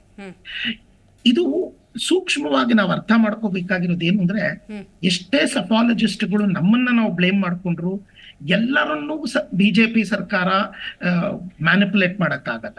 ಸೆಕೆಂಡ್ ಥಿಂಗ್ ಇಸ್, ನಮ್ಮವರನ್ನ ಮ್ಯಾನಿಪುಲೇಟ್ ಮಾಡ್ತೀನಿ ಅಂದ್ರೂ ಕೂಡ ಬೇರೆ ದೇಶದ ಸೆಫಾಲಜಿಸ್ಟ್ಗಳನ್ನ ಕೂಡ ನಾವು ಕೊಂಡ್ಕೊಳಕ್ ಆಗೋದಿಲ್ಲ. ಯಾಕೆಂದ್ರೆ ಬೇರೆ ದೇಶದ ಹೂಡಿಕೆ ಅವರು ನಮ್ಮ ದೇಶದ ಸೆಫಾಲಜಿಸ್ಟ್ಗಳನ್ನ ನಂಬಲ್ಲ. ಅವರ ದೇಶದ ಸೆಫಾಲಜಿಸ್ಟ್ ಅವರು ಕೊಟ್ಟಿರೋ ಮಾಹಿತಿ ಮೇಲೆ ಅವರು ಇನ್ಫಾರ್ಮೇಶನ್ ಇಂದ ದುಡ್ಡು ಹಾಕೋದು. ತಾತ್ಕಾಲಿಕವಾಗಿ ಯಾವಾಗ ಪ್ರೆಡಿಕ್ಷನ್ ಕಮ್ಮಿ ಅಂತ ಬಿತ್ತು, ವಾಪಸ್ ಮಾರ್ಕೆಟ್ ಅಷ್ಟು ಬೇಗನೆ ಬೌನ್ಸ್ ಬ್ಯಾಕ್ ಆಗಿದೆ. ಇದನ್ನ ಸ್ಟಾಕ್ ಮಾರ್ಕೆಟ್ ಹೇಳೋದಂದ್ರೆ ಎಮೋಷನಲ್ ಇಂಬ್ಯಾಲೆನ್ಸ್. ನಾವು ಎಮೋಷನಲ್ ಆಗಿ ಟ್ರೇಡ್ ಮಾಡ್ತೀವಿ, ಯಾವಾಗ ತಿರುಗಿ ಒಳ್ಳೆ ಸಿಲುವು ಸಿಕ್ತೋ ಬರುತ್ತೆ. ಇಂಥ ಸಂದರ್ಭದಲ್ಲಿ ಜನರಲಿ ಶ್ರೀಸಾಮಾನ್ಯ ಜಾಸ್ತಿ ದುಡ್ಡು ಹಾಕಲ್ಲ. ಇನ್ಸ್ಟಿಟ್ಯೂಷನಲ್ ಬೈಯರ್ಸ್, ಬ್ಯಾಂಕಿಂಗ್ ಬೈಯರ್ಸ್ ಇಂಥವ್ರು ತುಂಬಾ ದುಡ್ಡುಗಳನ್ನ ಮೂವ್ ಮಾಡ್ತಾರೆ. ರೈಟ್ ಬರ್ತೀನಿ ಸರ್, ಮಾತಾಡ್ತೀನಿ ನಿಮ್ಮ ಜೊತೆ ಮತ್ತೊಮ್ಮೆ. ಉದ್ಯಮಿ ಆಗಿರುವಂತಹ ಡಾಕ್ಟರ್ JR ಬಂಗೇರ್ ಅವರು ಇದೀಗ ನಮ್ಮ ಜೊತೆ ಕಾರ್ಯಕ್ರಮದಲ್ಲಿ ಜಾಯ್ನ್ ಆಗಿದ್ದಾರೆ. ಸರ್ ನಮಸ್ಕಾರ. ಸರ್, ರಾಹುಲ್ ಗಾಂಧಿ ಅವರು ಗಂಭೀರ ಆರೋಪವನ್ನು ಮಾಡ್ತಿದ್ದಾರೆ. ಚುನಾವಣಾ ಪೂರ್ವದಲ್ಲಿ ಎಕ್ಸಿಟ್ ಪೋಲ್ ಮಾಡಿದ್ರು, ಅದು BJP ಪ್ರಾಯೋಜಿತ ಎಕ್ಸಿಟ್ ಪೋಲ್ಗಳು, ಅದರ ಪರಿಣಾಮ ಜನ ಹೂಡಿಕೆ ಮಾಡಿದ್ರು. ಇವಾಗ ಬಹುದೊಡ್ಡ ಲಾಸನ್ನು ಅನುಭವಿಸ್ತಾ ಇದ್ದಾರೆ. ಸ್ಟಾಕ್ ಮಾರ್ಕೆಟ್ನಲ್ಲಿ ರಕ್ತಪಾತವೇ ಆಗಿ ಹೋಗಿದೆ ಅಂತ ಹೇಳಿ ನಿಮ್ಮ ರಿಯಾಕ್ಷನ್ ಏನು? ಇಲ್ಲ, ಇದು ನೀವು ಹೇಳಿದಂಗೆ ಹೂಡಿಕೆದಾರರಿಗೆ ಏನಾಗಲಿಲ್ಲ, ಅದೊಂದು ತಪ್ಪು ಇದರಲ್ಲಿ. ಆಮೇಲೆ ಏನೋ ಸ್ಟೇಟ್ಮೆಂಟ್ ಕೊಟ್ಟರೆ ಏನೋ ಆಗುತ್ತೆ ಅಂತೇಳಿ ಅದು ತಪ್ಪು. ಈಗ ಲಕ್ಷಾಂತರ ಕೋಟಿ ಲಾಸ್ ಆಗಿದೆ ಅಂತ ಹೇಳ್ತಾರೆ. ಎಲ್ಲಿ ಲಾಸ್ ಆಗಿದೆ? ಅಲ್ಲ, ಫ್ಯಾಕ್ಟ್ ಇಟ್ಕೊಳ್ಳಿ, ಎಲ್ಲಿ ಲಾಸ್ ಆಗಿದೆ? ಹೂಡಿಕೆದಾರಿಗೆ ಏನಾಗಲಿಲ್ಲ. ವ್ಯವಹಾರ ಮಾಡುವವರು ನೋಡ್ತಾ ಇರ್ತಾರೆ, ಸ್ವಲ್ಪ ಕೆಳಗೆ ಹೋದ್ಬಿಟ್ಟು ನಿಲ್ಲಿಸ್ಬಿಡ್ತಾರೆ, ಯಾರೂ ಹೋಗೋದಿಲ್ಲ. ಆದರೆ ಇಂಡೆಕ್ಸಲ್ಲಿ ಚೇಂಜ್ ಆದಾಗ ಅಲ್ಲಿ ಲಾಸ್ ಆಗಿರ್ಬೋದು. ಅದು ನಾನು ಹೇಳೋ ಟ್ರೇಡರ್ಸ್ಗೆ ಆಗಿರ್ಬೋದು. ಭಾಳ ಒಳ್ಳೆ ಪಾಯಿಂಟ್. ಟ್ರೇಡರ್ಸ್ಗೆ ಅದು ಏನು ಗೊತ್ತಾ, ಹೂಡಿಕೆದಾರಿಗೆ ಏನಾಗಲಿ, ಹೂಡಿಕೆದಾರ ಏನು ಮಾಡ್ತಾರೆ, ಎಲ್ಲ ಇಂಡೆಕ್ಸ್ ನೋಡ್ಬಿಡ್ತಾರೆ. ಈಗ ಇದು ಸೆಂಟಿಮೆಂಟ್ ಮೇಲೆ ಹೋಗ್ತಾ ಇದೆ. ಯಾವುದು? ಶೇರ್ ಮಾರ್ಕೆಟು ಇಂಡೆಕ್ಸು ನಮ್ಮ GDP ಇದನ್ನು ನೋಡಿಕೊಂಡು ಅಥವಾ ನಮ್ಮ ಬೇರೆ ಸ್ಟೆಬಿಲಿಟಿ, ಆರ್ಥಿಕ ಸ್ಟೆಬಿಲಿಟಿಯನ್ನು ನೋಡ್ಕೊಂಡು ಹೋಗ್ತಾ ಇಲ್ಲ. ಅದು ಅಂದರೆ ಅದು ಏನು ಯಾವ ರೀತಿಯಲ್ಲಿ ಮೇಲೆ ಕೆಳಗೆ ಹೋಗ್ತದೆ, ಅದು ಲಾಂಗ್ ಟರ್ಮ್ಗೆ ಹೋಗ್ತಾ ಇರ್ತದೆ. ಆದರೆ ಸರ್ಕಾರ ಒಂದು ಸ್ಥಿರತೆ ಇಲ್ಲ ಅಂತ ಹೇಳಿದ್ರೆ ಬದಲಾವಣೆ ಬಂದೇ ಬರ್ತದೆ. ಯಾವುದು? ಶೇರ್ ಮಾರ್ಕೆಟಲ್ಲಿ ಅದು ಬದಲಾವಣೆ ಬಂದ್ರೆ ಯಾವ ಪ್ರಮಾಣದಲ್ಲಿ ಅದು ಹೇಳಿಕ್ಕಾಗಲ್ಲ. ಅಲ್ಲ, ಯಾರೇ ಒಬ್ರು 10 ರೂಪಾಯಿ ಇನ್ವೆಸ್ಟ್ ಮಾಡಿದ್ರು ಅದು 20 ಆಗ್ಬೇಕು, 30 ಆಗ್ಬೇಕು, 40, 100 ಅಂತ ಆಸೆ ಪಡ್ತಾರೆ. ಅಲ್ಲ ನೋಡಿ, ಇನ್ವೆಸ್ಟ್ಮೆಂಟ್ ಮಾಡೋರು, ನಾನು ಮಾಡ್ತಾ ಇದ್ದೇನೆ ಇನ್ವೆಸ್ಟ್ಮೆಂಟ್ ಮಾಡೋದು, ನಾನು ನಿಲ್ಲಿಸ್ಬಿಟ್ಟಿದ್ದೇನೆ. ಯಾವಾಗ ಈ ಇಲೆಕ್ಷನ್ದು ಯಾವ್ದು ಇದೇ ರಿಸಲ್ಟ್ ಬರುವ ಮೊದಲೇ ನಿಲ್ಲಿಸ್ಬಿಟ್ಟಿದ್ದೇವೆ. ಯಾಕೆಂತ ಹೇಳಿದ್ರೆ ಇದು ಏನಾಗುತ್ತೆ ಇರುತ್ತೆ, ಖಂಡಿತವಾಗಿರ್ತದೆ, ಹುಡುಗರಿಗೆ ಇರ್ತದೆ. ಅವ್ರು ಇಲ್ಲದಿದ್ದರೆ ಅವರು ಆ ವ್ಯವಹಾರ ಮಾಡ್ಲಿಕ್ಕೆ ಹೋಗುದಿಲ್ಲ, ಆದ್ರೆ ಬೇರೆ ವ್ಯವಹಾರದಲ್ಲಿ ಹೋಗ್ತಾರೆ. ರಿಯಲ್ ಎಸ್ಟೇಟ್ಗೆ ಹೋಗ್ಬೋದು, ಇನ್ವೆಸ್ಟ್ಮೆಂಟ್ ನೋಡ್ತಾ ಇರ್ಬೋದು, ಮಾರ್ಕೆಟ್ ಮೇಲೆ ಹೋದ್ಮೇಲೆ ಅದನ್ನ ಮಾರ್ಬೋದು, ಅದು ಮಾಡಬಹುದು. ಶೇರ್ ಮಾರ್ಕೆಟ್ ಅಲ್ಲಿ ಇರುವವರು ಖಂಡಿತವಾಗಿ ಇದನ್ನು ಚಾಣಾಕ್ಷತೆಯಿಂದ ಗಮನಿಸ್ತಾರೆ. ಕ್ಲಾರಿಟಿ ಕೊಡಬೇಕು. ರಾಹುಲ್ ಗಾಂಧಿ ಅವರು ಉಲ್ಲೇಖ ಮಾಡಿರೋದು ಹೂಡಿಕೆದಾರರ ಫಸ್ಟ್ ಪಾಯಿಂಟ್. ಅದೇ ಆ ಪಾಯಿಂಟ್ ನೋಡಿ, ಹೂಡಿಕೆದಾರರಿಗೆ ಅದೊಂದ್ರೆ ಕಂಪ್ಲೀಟ್ಲಿ ರಾಂಗ್ ಅಂತ ನಾನು ಹೇಳ್ತೀನಿ. ಯಾಕೆಂದ್ರೆ ಹೂಡಿಕೆದಾರ ಅಂದ್ರೆ is A long term investor. ಅಂದ್ರೆ ಅಟ್ಲೀಸ್ಟ್ 6 months 1 yearಗಿಂತ ಜಾಸ್ತಿ ಇಟ್ಕೊಳ್ಳೋ ಅಂತವ್ರು. ಈಗ ಸ್ಟಾಕ್ ಮಾರ್ಕೆಟ್ ನಮ್ಮ ದೇಶ ಈಗ ಸುಮಾರು 140 ಲಕ್ಷ 140 ಕೋಟಿ ಪಾಪ್ಯುಲೇಷನ್, ಲೆಕ್ಕ ಮಾಡಿದ್ರೆ 150 ಕೋಟಿ ದಾಟಿರ್ಬೋದು. ಈಗ ಅಲ್ಲಿ ಇರ್ತಕ್ಕಂಥ ಇನ್ವೆಸ್ಟರ್ಸ್ ಅಂದ್ರೆ ಬರೀ 9 ಕೋಟಿ, ಅದರಲ್ಲಿ ಆಕ್ಟಿವ್ ಆಗಿರೋರು ಇನ್ನೂ ಕಡಿಮೆ. ಆಯ್ತಾ? First point. ನನ್ನ ಪ್ರಕಾರ ಮಾರ್ಕೆಟ್ ರ್ಯಾಲಿ ಇನ್ನೂ ಸ್ಟಾರ್ಟೇ ಆಗಿಲ್ಲ. ಬಹಳ ಜನ ಹೇಳ್ತಾರೆ ಆಲ್ ಟೈಮ್ ಐ ಕರೆಕ್ಟ್. ನಮ್ಮ ದೇಶದ ಪಾಪ್ಯುಲೇಷನ್ ಕಂಪೇರ್ ಮಾಡಿದ್ರೆ ಇನ್ನೂ ರ್ಯಾಲಿ ಸ್ಟಾರ್ಟ್ ಆಗಿಲ್ಲ. ಎಲ್ಲಿಂದ ಮೋಸ ಆಗಿದೆ? ಬಟ್ ಡೈಲಿ ಟ್ರೇಡರ್ಸ್ ವಿಷಯಕ್ಕೆ ಬರೋದಾದ್ರೆ ಟ್ರೇಡರ್ಸ್ ನೋಡಿ, ಟ್ರೇಡರ್ಸ್ ಅಂದ ತಕ್ಷಣ ಅದು ಗ್ಯಾಮ್ಲಿಂಗ್ ಮೈಂಡ್ ಸೆಟ್. ನಮ್ಮ ದೇಶದಲ್ಲಿ ಫ್ಯೂಚರ್ ಅಂಡ್ ಆಪ್ಷನ್ಸ್ ಇಂಟ್ರೊಡ್ಯೂಸ್ ಮಾಡಿರೋದು, ನಮ್ಮ ದೇಶ ಅಂತಲ್ಲ ಹೊರದೇಶ ಎಲ್ಲ ದೇಶದಲ್ಲೂ ಕೂಡ ಇದನ್ನ ಹೆಡ್ಜ್ ಮಾಡ್ಕೊಳ್ಳಿ, ಸೇಫ್ ಗಾರ್ಡ್ ಮಾಡ್ಕೊಳ್ಳಿ ಅಂತ ಕೊಟ್ಟರು. ಹಾಗಾದ್ರೆ ನರೇಂದ್ರ ಮೋದಿ, ಅಮಿತ್ ಶಾ ಅವರೆಲ್ಲ ಯಾವ ಕಾಂಟೆಕ್ಸ್ಟ್ ಅಲ್ಲಿ ಹೇಳಿದ್ರು ಬಿಫೋರ್ ಎಲೆಕ್ಷನ್ ಅಂದ್ರೆ ನಮ್ಮ ಸ್ಟೆಬಿಲಿಟಿ ಗೌರ್ಮೆಂಟ್ ಬರ್ಬೋದು ಅಂದ್ರೆ ಇನ್ನೊಂದು ಪಾಯಿಂಟ್ ಹೇಳ್ತೀನಿ, ಗೌರ್ಮೆಂಟ್ ಬರಲಿ ಯಾವ್ದಾರ ಬರಲಿ, ನಮ್ಮ ಒಂದು FD ರೇಟ್ ಎಷ್ಟು ಸಿಗುತ್ತೆ? 6% ರಿಟರ್ನ್ ಸಿಗುತ್ತೆ, ಕರೆಕ್ಟಾ? ಆದ್ರೆ ಲಾಸ್ಟ್ 15 ಇಯರ್ಸ್ CAGR ನೋಡಿದ್ರೆ ನಿಫ್ಟಿ ಇದು 14ರಿಂದ 15% ಇದೆ. ಅಂದ್ರೆ ಅದರ ಅರ್ಥ ಏನ್ ಹೇಳುತ್ತೆ ಅಂದ್ರೆ, ಒಂದು ನಿಫ್ಟಿನಲ್ಲಿ ಇನ್ವೆಸ್ಟ್ ಮಾಡಿದ್ರೆ ನಿಫ್ಟಿಯ returns is better than FD ಅಂತ ಹೇಳುತ್ತೆ. ನಾನೇನೊಂದು ಪಾಯಿಂಟ್ ಹೇಳಲಿಕ್ಕೆ ಇಷ್ಟಪಡ್ತೀನಿ ಅಂದ್ರೆ, ಇವತ್ತು 23,000 ಇದೆ ಅಂತಾನೆ ಭಾವಿಸೋಣ. ಇದಕ್ಕೆ 14% ಜಾಯಿನ್ ಮಾಡಿದ್ರೆ ನಾವು 3,450 ಪಾಯಿಂಟ್ ಜಾಸ್ತಿ ಆಗ್ಬೇಕಾಯ್ತು. ಸೊ ಇದೇ ದಿನ ನಾವೇನು ಜೂನ್ 7 ತಾರೀಕಿದ್ದೇವೆ, 2025 ನಾವು ಜೂನ್ 7 ಬಂದು ನಿಂತ್ಕೊಂಡ್ರೆ 26,450 ಹೋದ್ರೆ ಅದರಲ್ಲಿ ಏನಂತ ಆಶ್ಚರ್ಯ ಪಡೋಂಥ ಸಂಗತಿ ಇಲ್ಲ. ಮಾರ್ಕೆಟ್ ಮೇಲೇನೆ ಹೋಗ್ಬೇಕು ಹೊರತು ಕೆಳಗೆ ಬಿದ್ದಾಗ is N buying opportunity madam. So ಹೂಡಿಕೆದಾರರಿಗೆ ಯಾವುದೇ ರೀತಿ ಲಾಸ್ ಆಗಲ್ಲ. ಅವ್ರು ಯಾರಾದ್ರೂ ಬಂದು ಇಂಟ್ರಾಡೇ ಟ್ರೇಡಿಂಗ್ ಮೈಂಡ್ ಸೆಟ್, ಒಂಥರ ಜೂಜಿನ ಮೈಂಡ್ ಸೆಟ್ ಬಂದಿರೋರು ಕಳ್ಕೋಬಹುದು ಹೊರತು. ನನ್ಗೆ ಒಂದು ಹೇಳ್ತೀನಿ, ಅವತ್ತಿನ ದಿನ ರಿಲಯನ್ಸ್ ಏನ್ ಡಿಪ್ ಆಯ್ತಲ್ಲ, ಅವತ್ತು ನಮ್ಗೆ ನೋಡುವಲ್ಲ 2,769 ರೂಪಾಯಿ ಬಂದಿತ್ತು. ಇವತ್ತು 2,939. ಅಂದ್ರೆ ಡಿಫರೆನ್ಸ್ ಇಸ್ 6% ಅಪ್ ಅವತ್ತಿಂದ ಇವತ್ತಿಗೆ. 1,363 ಇನ್ಫೋಸಿಸ್ ಇತ್ತು, ಈಗ 1,500 ಅಂದ್ರೆ 12% ಅಪ್. TCS 3,600 ಬಿದ್ದಿತ್ತು, ಇವತ್ತು 3,890, 8% ಅಪ್. 1,460ಕ್ಕೆ HDFC ಬ್ಯಾಂಕ್ ಇತ್ತು, ಇವತ್ತು 1,575, 8% ಅಪ್. ಹಾಗಾದ್ರೆ ಎಲ್ಲಿ ಲಾಸ್ ಆಯ್ತು? ಫಸ್ಟ್ ಪಾಯಿಂಟ್, ಲಾಸ್ ಎಲ್ಲಿಂದ ಆಯ್ತು? ಲಾಭ ಆಯ್ತಲ್ಲ ಇಲ್ಲಿ. ನೋಡಿ ಇನ್ನೊಂದು ಹೇಳ್ಬೇಕಾದ್ರೆ, ಯಾವುದೋ ಒಂದು ಸ್ಟೇಟ್ಮೆಂಟ್ ಕೊಟ್ಬಿಟ್ಟು ಏನೋ ಆಗಿದೆ ಅಂತ ಏನು ಮಾಡ್ಲಿಕ್ಕೆ ಬೇರೆ ಈಗ ಚಾಣಾಕ್ಷ ಯಾರಿದ್ದಾರೆ ವ್ಯವಹಾರ ಮಾಡೋರು ಇದಾರಲ್ಲ, ನೋಡ್ತಾ ಇರ್ತಾರೆ. ಈಗ ಕೆಳಗೆ ಬಿದ್ದಿದೆ ಅಂತ ಹೇಳಿ ಇವತ್ತು 2%, 3% ಜಾಸ್ತಿ ಆಗಿದೆ. ಇವತ್ತು 446 ಪಾಯಿಂಟ್ ಅಪ್ ಆಗಿದೆ. Basically stock market all about EFG ಅಂತ ಕರಿತೀವಿ ನಾವು, ಎಮೋಷನ್ಸ್, ಫಿಯರ್ ಅಂಡ್ ಗ್ರೀಡ್. ಈ ಎಮೋಷನ್ಸ್ ಮೇಲೆ, ಫಿಯರ್ ಮೇಲೆ, ಗ್ರೀಡ್ ಮೇಲೆ ಆಗ್ತಕ್ಕಂತ ಮಾರ್ಕೆಟ್ ಇದು. ರೈಟ್. ನನ್ಗೆ ಹಾಗಾದ್ರೆ ಸಾಗರ್ ಅವರೇ ಡಿಫರೆನ್ಸ್ ತಿಳಿಸ್ಕೊಡಿ. ಹೂಡಿಕೆದಾರರು ಅಂದಾಗೆ ಶಾರ್ಟ್ ಟರ್ಮ್ ಮತ್ತು ಲಾಂಗ್ ಟರ್ಮ್ ಅಂತ ಇರುತ್ತೆ. ಸೊ ಲಾಸ್ ಇಲ್ಲಿ ಲಾಂಗ್ ಟರ್ಮ್ ಅವ್ರಿಗ, ಶಾರ್ಟ್ ಟರ್ಮ್ಗ, ಆ ಕ್ಲಾರಿಟಿನ ಜನಕ್ಕೆ ಕೊಡಿ.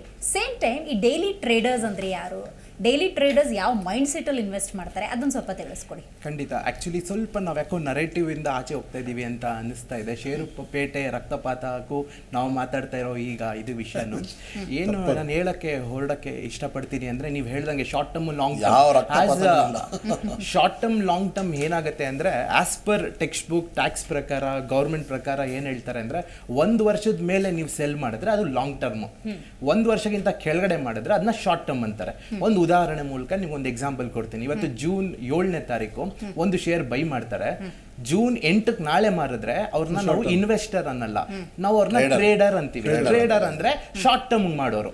ಈ ಶಾರ್ಟ್ ಟರ್ಮ್ ಅಂದ್ರೆ 1 ವರ್ಷ, ಇವತ್ತಿಂದ 1 ವರ್ಷವರೆಗೂ ಅದೇ ಇರುತ್ತೆ. ಬರೋ ವರ್ಷ 7ನೇ ತಾರೀಕು 2025ವರೆಗೂ ನಾವು ಮಾಡೋರ್ನ ಶಾರ್ಟ್ ಟರ್ಮ್ ಅಂತೀವಿ. ಆದ್ರೆ ಇದು ಜ್ಞಾನ ಹೆಚ್ಚಿಸ್ಬೋದು, ಮಾರ್ಕೆಟಲ್ಲಿ ದುಡ್ಡು ಹೆಚ್ಚಿಸಲ್ಲ. ಮಾರ್ಕೆಟಲ್ಲಿ 2 ತರ ಇದೆ. ತುಂಬಾ ಜ್ಞಾನವಾಗಿ ನಾವು ಮಾತಾಡ್ಬೋದು, ಆದ್ರೆ ಎಂಡ್ ಆಫ್ ದ ಡೇ ನಾವು ದುಡ್ಡು ಮಾಡ್ತೀವ ಅನ್ನೋದು ಪ್ರಶ್ನೆ ಆಗುತ್ತೆ. ಈ short term trading, long term trading ಅಲ್ಲಿ ಏನ್ ಅರ್ಥ ಆಗುತ್ತೆ ಅಂದ್ರೆ, ಈಗ ಬೈ ಮಾಡಿ 10 ನಿಮಿಷಕ್ಕೆ ಸೆಲ್ ಮಾಡ್ತಾರೆ, ಅದು ತುಂಬಾ ಬಿಟ್ಬಿಡಿ, 10 ನಿಮಿಷ ಇವಾಗ ದೊಡ್ಡದಾಗೋಯ್ತು. ಈಗ ಬೈ ಮಾಡಿ 10 ಮಿಲಿ ಸೆಕೆಂಡ್ಗೆ ಸೆಲ್ ಆಗುತ್ತೆ. ಆ ತರ ಆಲ್ಗೋಸ್ ಇದೆ, ಸಿಸ್ಟಮ್ ಇದೆ. ಅಂದರೆ ನಾವು ಕೈಯಲ್ಲಿ ಮಿಷಿನ್ ಟ್ರೇಡಿಂಗ್ ಆಗುತ್ತೆ, ಅಂದರೆ ಕೋಡಿಂಗ್ ಮಾಡ್ಬಿಟ್ಟು ಸೆಟ್ ಮಾಡಿರ್ತೀವಿ. ನಾವು ಈಗ ಬೈ ಸೇಲ್ ಮಾಡೋದಕ್ಕೆ ಈಗ ನೋಡಿ, ನಾವು ಒಂದು ಮೊಬೈಲ್ ತಗೋಬೇಕು, ಈಗ ಮೊಬೈಲ್ ತಗೊಂಡು ಸ್ಟಾಕ್ ಹುಡ್ಕೊಂಡು ಅದು ಬೈ ಸೇಲ್ ಮಾಡೋಷ್ಟಿಗೆ 10 ಸೆಕೆಂಡ್ 1 ಮಿನಿಟ್ ಆಗುತ್ತೆ. ಸಿಸ್ಟಮ್ ಹೆಂಗಿದೆ ಅಂದರೆ, ನಾನು ಕೋಡಿಂಗ್ ಸ್ಟ್ರಾಟಜೀಸ್ ಯೂಸ್ ಮಾಡಿ ನಾನು ಏನು ಹಾಕ್ಲೆ ಮಾರ್ಕೆಟ್ ಓಪನ್ ಆಗೋಕ್ಕೆ ಮುಂಚೆನೆ ಬೈ ಸೆಲ್ ಮಾಡ್ಬೋದು. ಇವತ್ತು ಭಾರತದಲ್ಲಿ 40ರಿಂದ 50% ಸ್ಟ್ರಾಟಜಿ ಬೇಸ್ ನಡೀತಿದೆ. ಇದು ಶೇರ್ ಮಾರ್ಕೆಟ್ ಅನ್ನೋದು ಏನಿದೆ ಅಂದರೆ, ಇಲ್ಲಿ ಅನ್ನೋನ್ಸ್ ತುಂಬಾ ಇದೆ. ಅನ್ನೋನ್ನ ಹುಡ್ಕಕ್ ಹೋಗೋದು ಸ್ವಲ್ಪ ಕಷ್ಟ. ಅನ್ನೋನ್ ಗೊತ್ತಿರೋರು ಗೊತ್ತಿಲ್ದಂಗೆ ಇರ್ತಾರೆ. ಆಮೇಲೆ ಇದು ಸಮುದ್ರ ಮೂಲ ಹುಡ್ಕಕ್ಕಾಗಲ್ಲ ಅಂತಾರೆ ನೋಡಿ, ಆ ತರ ಇದೆ. ಸೊ ಶಾರ್ಟ್ ಟರ್ಮ್ ನೀವು ಹೇಳಕ್ ಬಂದ್ರೆ 1 ವರ್ಷ ಒಳಗ್ ಮಾಡೋರ್ನ ಶಾರ್ಟ್ ಟರ್ಮ್, 1 ವರ್ಷ ಮೇಲ್ ಮಾಡೋರ್ನ ಲಾಂಗ್ ಟರ್ಮ್ ಇನ್ವೆಸ್ಟರ್ ಅಂತಾರೆ. ಈಗ ನೀವೇನ್ ಹೇಳ್ತಾ ಇದ್ರಿ, ಮೇ 13ಕ್ಕೆ ಹೋಮ್ ಮಿನಿಸ್ಟರ್ ಅವ್ರು ಹೇಳಿದ್ರು, ಪ್ರೈಮ್ ಮಿನಿಸ್ಟರ್ ಹೇಳಿದ್ರು ಅಂತ. ಅಲ್ಲಿ ಏನಾಗುತ್ತೆ ಅಂದ್ರೆ ಈಗ ಇದನ್ನ ನೋಡ್ಕೊಂಡು ಕೆಲವ್ರು ಖಂಡಿತವಾಗ್ಲೂ ನೋಡಿ, ನಾವು ಯಾರಿಗೂ ಲಾಸೇ ಆಗಿಲ್ಲ ಅನ್ನೋಕೆ ಹೇಳಕ್ ಆಗದೇ ಇಲ್ಲ. ಖಂಡಿತ ಆಗಿದೆ, ಕೆಲವ್ರಿಗೆ ಆಗಿರುತ್ತೆ. ಯಾರಿಗಾಗಿರುತ್ತೆ ಅಂದ್ರೆ ಸ್ವಲ್ಪ ಬೇಗ ದುಡ್ಡು ಮಾಡೋಣ. ನೋಡಿ, ದುಡ್ಡು ಯಾರಿಗ್ ಬೇಡ ಹೇಳಿ, ದುಡ್ಡು ಎಲ್ಲರಿಗೂ ಬೇಕು. ಏನೋ ಹೌದು, ಖಂಡಿತವಾಗ್ಲು. ಆಮೇಲೆ ಎನ್ವೈರ್ಮೆಂಟ್ ಸೆಂಟಿಮೆಂಟ್ ಹೆಂಗಿತ್ತು ಅಂದ್ರೆ ಇವ್ರು ಬಂದೇ ಬರ್ತಾರೆ ಅನ್ನೋ ಅಭಿಪ್ರಾಯ ಇತ್ತಲ್ಲ. ಹಾಗೂ ನರೇಟಿವ್ ಎಲ್ಲಾ ಮೀಡಿಯಾ ಚಾನೆಲ್ಗಳು ತಗೊಂಡ್ರು ನೀವು, ನರೇಟಿವ್ ಏನಿತ್ತು ಅಂದರೆ ಒಂದು ಡೈರೆಕ್ಷನಲ್ ವ್ಯೂ ಇವರೇ ಬರ್ತಾರೆ ಅಂತ. ಸೊ ಆದರೆ ಇಲ್ಲಿ ತುಂಬ ಇದಕ್ಕೆ ಬೆಸ್ಟ್ ವ್ಯಕ್ತಿಗಳು ಯಾರು ಇದಕ್ಕೆ ಎಕ್ಸಾಮಿನ್ ಮಾಡಬೇಕು ಅಂದರೆ ಸೆಬಿ ಮಾಡಬೇಕು. ಸೆಬಿ ಏನು ಹೇಳುತ್ತೆ ಅಂದರೆ, ಇವಾಗ ನಾವು ಕುತ್ಕೊಂಡು ಇಲ್ಲಿ ನಾನು ಮಾತಾಡಬೇಕು ಅಂದರೂ ರಿಜಿಸ್ಟ್ರೇಷನ್ ಇರಬೇಕು. ಒಂದು ಸ್ಟಾಕ್ ಅಡ್ವೈಸ್ ಮಾಡೋದಕ್ಕೆ, ಬೈ ಮಾಡೋದಕ್ಕೆ, ಸೆಲ್ ಮಾಡೋದಕ್ಕೆ. ಸುಮ್ಮನೆ ನಾನು ಹೇಳೋಕ್ಕಾಗಲ್ಲ. ರಿಸರ್ಚ್ ಅನಲಿಸ್ಟ್ ಅಂತ ಒಂದು ಸರ್ಟಿಫಿಕೇಟ್ ಇರಬೇಕು, ಅದಕ್ಕೆ ಪಾಸ್ ಆಗಿರಬೇಕು, ಅದನ್ನು ತಗೊಂಡಿರಬೇಕು. ಸೊ ಇಲ್ಲಿ ಒಂದೇನು ಅನ್ಬೋದು ಅಂದರೆ, ಒಂದು ಸರ್ ಹೇಳ್ದಂಗೆ ಪಾಸಿಟಿವ್ ಆಗಿ ಇವಾಗ ನೋಡಿ, ಎಲ್ಲಾನು ಅಷ್ಟೇ, ಜೀವನನೇ ಆಪ್ಟಿಮಿಸಮ್. ಹ್ಯೂಮನ್ ಲೈಫ್ 10,000 ವರ್ಷ ಅಥವಾ 1,00,000 ವರ್ಷದಿಂದ ನಾವು ಮನುಷ್ಯ ಏನೋ ಮಾಡ್ಬೋದು, ಮುಂದೆ ಬರ್ತೀವಿ ಅಂತ ಅನ್ಕೊಂಡ್ ಬಂದಿದ್ದಕ್ಕೆ ಇವತ್ತು ನೋಡಿ ಟೆಕ್ನಾಲಜಿ, ಝೂಮ್ ಅಲ್ಲಿ ನಮ್ ಸರ್ ಇದ್ದಾರೆ, ನಾವು ಮೀಡಿಯಾ ಟೆಕ್ನಾಲಜಿ ಎಷ್ಟು ಯೂಸ್ ಆಗಿದೆ. ಎಲ್ಲರೂ ಒಂದು ಅಭಿಪ್ರಾಯ ಪಾಸಿಟಿವ್ ಆಗಿ ಹೇಳ್ತಾರೆ, ಹಿಂಗ ಆಗ್ಬೋದು ಅಂತ. ಈ history of Indian stock market ಅಲ್ಲಿ ಈ ತರ ಬಂದು ಮಿನಿಸ್ಟರ್ಸ್, ಗೌರ್ಮೆಂಟ್ ಅವರು ಬಂದು ನಿಮಗೆ ಮೇಲ್ ಹೋಗುತ್ತೆ, ಆಗಲ್ಲ ಅಂತ ಹೇಳಿರ್ಲಿಲ್ಲ. ಸೊ ಇಲ್ಲಿ ಏನಾಗುತ್ತೆ, ಈ ತರ ಪದಗಳು ಇವಾಗ ಏನಾಗುತ್ತೆ ಅಂದ್ರೆ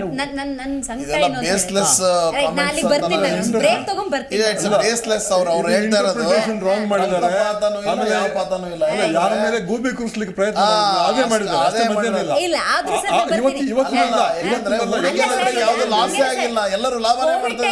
ಮೊಸರಲ್ಲಿ ಕಲ್ಲು ಹುಡುಕುವ ತಟ್ಟೆ ಮತ್ತೆ ಲೋಟ ಹಿಡ್ಕೊಂಡು ಮೋದಿ ಹೇಳಿದ್ರು ಅಂತ ಬಾರಿಸಿದ ಜನ ಇದ್ದಾರೆ. ಮೋದಿ ಕಣ್ಣಲ್ಲಿ ತೋರಿಸಿದ್ರೆ ತಲೆ ಮೇಲೆ ಹೊತ್ಕೊಳ್ಳೋ ಜನ ಇದ್ದಾಗ, ಅವರ ಪಾಸಿಟಿವಿಟಿ ಹೇಳಿದಾಗ ದೇಶ ಪ್ರಗತಿ ಆಗ್ಲಿ ಅಂತ ಹೇಳಿದ್ರು ಕೂಡ. ಅಲ್ಲ, ಪಾರ್ಲಿಮೆಂಟರಿ ಮೀಟಿಂಗ್ ಆಯ್ತಲ್ಲ, ಅವ್ರನ್ನ ಇಲೆಕ್ಟ್ ಮಾಡಿದ್ದಾರೆ ಅಲ್ಲ, ಅದು 7, 8, 10 ಪಕ್ಷಗಳು ಸೇರ್ಕೊಂಡು ಒಟ್ಟಿಗೆ ರಕ್ತಪಾತ ಅಂದ್ರೆ ಮತ್ತೆ ವಾಪಸ್ ಆಲ್ ಟೈಮ್ ಹೈ ಬಂತಲ್ಲ. ಹಂಗಂದ್ರೆ ಇದು ರಕ್ತಪಾತ ಆಗ್ಬೇಕಿತ್ತಲ್ಲ. ಫ್ರಾಡ್ ಏನಾರ ಇದ್ದಿದ್ರೆ ಅವ್ರು ಮಾಡ್ಲಿ, ಪರಿಶೀಲನೆ ಮಾಡೋರು ಏಜೆನ್ಸಿಗಳು ಮಾಡ್ಲಿ, ಸೆಬಿ ಅವ್ರು ಮಾಡ್ತಾರ, ಹೊರಗಡೆ ಅವ್ರು ಮಾಡ್ತಾರ, ಮಾಡಲಿ. ಆದ್ರೆ ಎಲ್ಲಿದೆ ರಕ್ತಪಾತ? ರಕ್ತಪಾತ ಅಂದ್ರೇನು? 25% ಬಿದ್ದಿದೇನಾ ನಿಫ್ಟಿ ಅಂದ್ರೆ 16,000 ಹೋಯ್ತಾ ರಕ್ತಪಾತ ಅನ್ನಕ್ಕೆ? 23,000 ಇರೋದು 21,000 ಬಂತು, ಬೌನ್ಸ್ ಬ್ಯಾಕ್ ಆಯ್ತು. ಇನ್ನು any bullish market 10% normal. Modi ಅವರು ಇರ್ಲಿ, ಬೇರೆ ಯಾರು ಬರ್ಲಿ, ಸ್ಟಾಕ್ ಮಾರ್ಕೆಟ್ ಯಾರ ಕೈಯಲ್ಲೂ ನಿಲ್ಸಕ್ಕಾಗಲ್ಲ. ಮೋದಿ ಅವರು ಇರ್ಲಿ, ರಾಹುಲ್ ಗಾಂಧಿ ಅವರು ಇರ್ಲಿ, ಯಾರಾದ್ರೂ ಇರ್ಲಿ, ಸ್ಟಾಕ್ ಮಾರ್ಕೆಟ್ ಯಾರು ಸ್ಟಾಪ್ ಮಾಡ್ಲಿಕ್ಕೆ ಆಗಲ್ಲ. 10 ವರ್ಷದ ನಿರಂತರವಾಗಿ ಮೇಲೆ ಹೋಗ್ಬೇಕು. ಬರ್ತೀನಿ ನಾನು. 10 ವರ್ಷದ ಆಡಳಿತವನ್ನ ಬಿಜೆಪಿ ಸರ್ಕಾರ ಕೊಟ್ಟಿದೆ. ಒಂದೇ ಪಕ್ಷ ಆಡಳಿತವನ್ನ ಕೊಟ್ಟಿದ್ದು. ಈಗ NDA ಮಿತ್ರಕೂಟದ ಜೊತೆ ಪಕ್ಷವನ್ನ ನಡೆಸ್ತಾ ಇರುವಂಥದ್ದು ಅಥವಾ ಸರ್ಕಾರವನ್ನ ರಚನೆ ಮಾಡೋದು. ರೈಟ್, ಇನ್ನೂ ಒಂದು 5 ವರ್ಷ ಇರ್ತಾರೆ. ಆ ಸಂದರ್ಭದಲ್ಲಿ ಆಗಲೇ ಹೇಮಂತ್ ಸರ್ ಉಲ್ಲೇಖ ಮಾಡಿದ್ರು, ನಮ್ಮ ಕಾರ್ಯಕ್ರಮದಲ್ಲಿರುವಂಥ ಪ್ಯಾನಲಿಸ್ಟ್ ಉಲ್ಲೇಖ ಮಾಡಿದ ಹಾಗೆ, ಈ ಸರ್ಕಾರದ ಮೇಲೆ ಅಥವಾ ಈ ಒಂದು ಪಕ್ಷದ ಮೇಲೆ ನಂಬಿಕೆ ಇದ್ದವರು ಇಲ್ಲೊಂದಷ್ಟು ಇನ್ವೆಸ್ಟ್ಮೆಂಟನ್ನು ಮಾಡ್ತಾರೆ ಸುಭದ್ರತೆಯ ಆಧಾರದಲ್ಲಿ. ರೈಟ್, 5 ವರ್ಷ ಆಯಿತು. ಸ್ಟಾಕ್ ಮಾರ್ಕೆಟಲ್ಲಿ ಬಹಳಷ್ಟು ಜನ ಇನ್ವೆಸ್ಟ್ ಮಾಡಿರ್ತಾರೆ. INDA ಮೈತ್ರಿಕೂಟ ಅಧಿಕಾರಕ್ಕೆ ಬಂತು ಅನ್ನೋದಾದರೆ, ಇಫ್ ಆ ಮೊಮೆಂಟಲ್ಲಿ ಲಾಸ್ ಆಯಿತು ಅನ್ನೋದಾದರೆ, ಯಾವ ಪ್ರಮಾಣದ ಲಾಸ್? ಆ INDA ಒಕ್ಕೂಟ ಬಂದು ಅಲ್ಲಿ ಮುಂದಿನ 5 ವರ್ಷದ ನಂತರದ ಸಂದರ್ಭದಲ್ಲಿ ಸರ್ಕಾರ ರಚನೆ ಮಾಡಿದ್ರೂ ಕೂಡ ಇದರ ಮೇಲೆ ಖಂಡಿತವಾಗ್ಲೂ ಪರಿಣಾಮ ಬೀರುತ್ತಾ ಇಲ್ವಾ? ಬೀರಿದ್ರೆ ಯಾವ ಪ್ರಮಾಣದಲ್ಲಿ? ಇದರ ಬಗ್ಗೆ ಕೂಡ ದೊಡ್ಡ ಹಗರಣದ ಶಂಕೆ ಇದು. ಹೇಮಂತ್ ಸರ್, ನನ್ನ ಪ್ರಶ್ನೆ ಏನು ಅಂತ ಹೇಳಿದ್ರೆ, ಸ್ಟಾಕ್ ಮಾರ್ಕೆಟಲ್ಲಿ ಇನ್ವೆಸ್ಟ್ ಅಥವಾ ಡೈಲಿ ಟ್ರೇಡರ್ಸ್ ಏನಿದ್ದಾರೆ ಅವರ ಆಧಾರದಲ್ಲಿ ಈ ಪ್ರಶ್ನೆಯನ್ನು ಕೇಳ್ತಾ ಇದ್ದೀನಿ. ಪ್ರತಿಯೊಬ್ಬರು ಕೂಡ ಕಷ್ಟಪಟ್ಟ ಹಣವನ್ನು ಈ ಸ್ಟಾಕ್ ಮಾರ್ಕೆಟಲ್ಲಿ ಇನ್ವೆಸ್ಟ್ ಮಾಡೋದು ಅಥವಾ ಹೂಡಿಕೆಯನ್ನು ಮಾಡುವಂಥದ್ದು. ಹಾಗಾಗಿ ಹೇಮಂತ್ ಸರ್, ನರೇಂದ್ರ ಮೋದಿಯೋ, ರಾಹುಲ್ ಗಾಂಧಿಯೋ ಅಥವಾ ಮತ್ಯಾರೋ ನಾಯಕರಾಗೋದು ನನಗೆ ಬೇಕಾಗಿಲ್ಲ. ಸ್ಟಾಕ್ ಮಾರ್ಕೆಟಲ್ಲಿ ಇನ್ವೆಸ್ಟ್ ಮಾಡಿದ ಪ್ರತಿಯೊಬ್ಬರಿಗೂ ಕೂಡ ಗ್ರೋತ್ ಅನ್ನೋದಾಗಬೇಕು, ಅದರಲ್ಲಿ ಲಾಭ ಅನ್ನೋ ಸಿಗಬೇಕು. ಇದು ನಾಯಕರನ್ನು ಮತ್ತು ಪಕ್ಷವನ್ನು ಅವಲಂಬಿಸಿದೆಯಾ? ಆ ಕ್ಲಾರಿಟಿಯನ್ನು ಕೊಡಿ. ಯಾರಾದರೂ ಬರಲಿ ಸರ್, ಸ್ಟಾಕ್ ಮಾರ್ಕೆಟನ್ನು ಅಲ್ಗಾಡ್ಸೋಕ್ಕೆ ಸಾಧ್ಯವಾ ಯಾವುದೇ ನಾಯಕರು ಬಂದರು? ಮುಖ್ಯವಾಗಿ ಮ್ಯಾಮ್, ನೀವು ನೋಡಿದಾಗ ಸ್ಟಾಕ್ ಮಾರ್ಕೆಟ್ ಮಧ್ಯಮ ವರ್ಗರು ತುಂಬಾ ಮುಖ್ಯವಾಗಿ ಐದರ್ ಪೋರ್ಟ್ಫೋಲಿಯೋ ತಗೊಂಡು ಕೂತ್ಕೊಂಡ್ಬಿಡ್ತಾರೆ. ದಟ್ ಮೀನ್ಸ್ 3 ತಿಂಗಳು 6 ತಿಂಗಳು 1 ವರ್ಷಕ್ಕೆ ಇಟ್ಕೊಂಡು ಮಾರೋಣ ಅಂತ, ಅಥವಾ ಮ್ಯೂಚುವಲ್ ಫಂಡ್ ಮೂಲಕ SIP ಮೂಲಕ ಇಂಥದ್ರಲ್ಲಿ ತುಂಬಾ ಜನ ಹೂಡಿಕೆದಾರರು ಬರ್ತಾರೆ.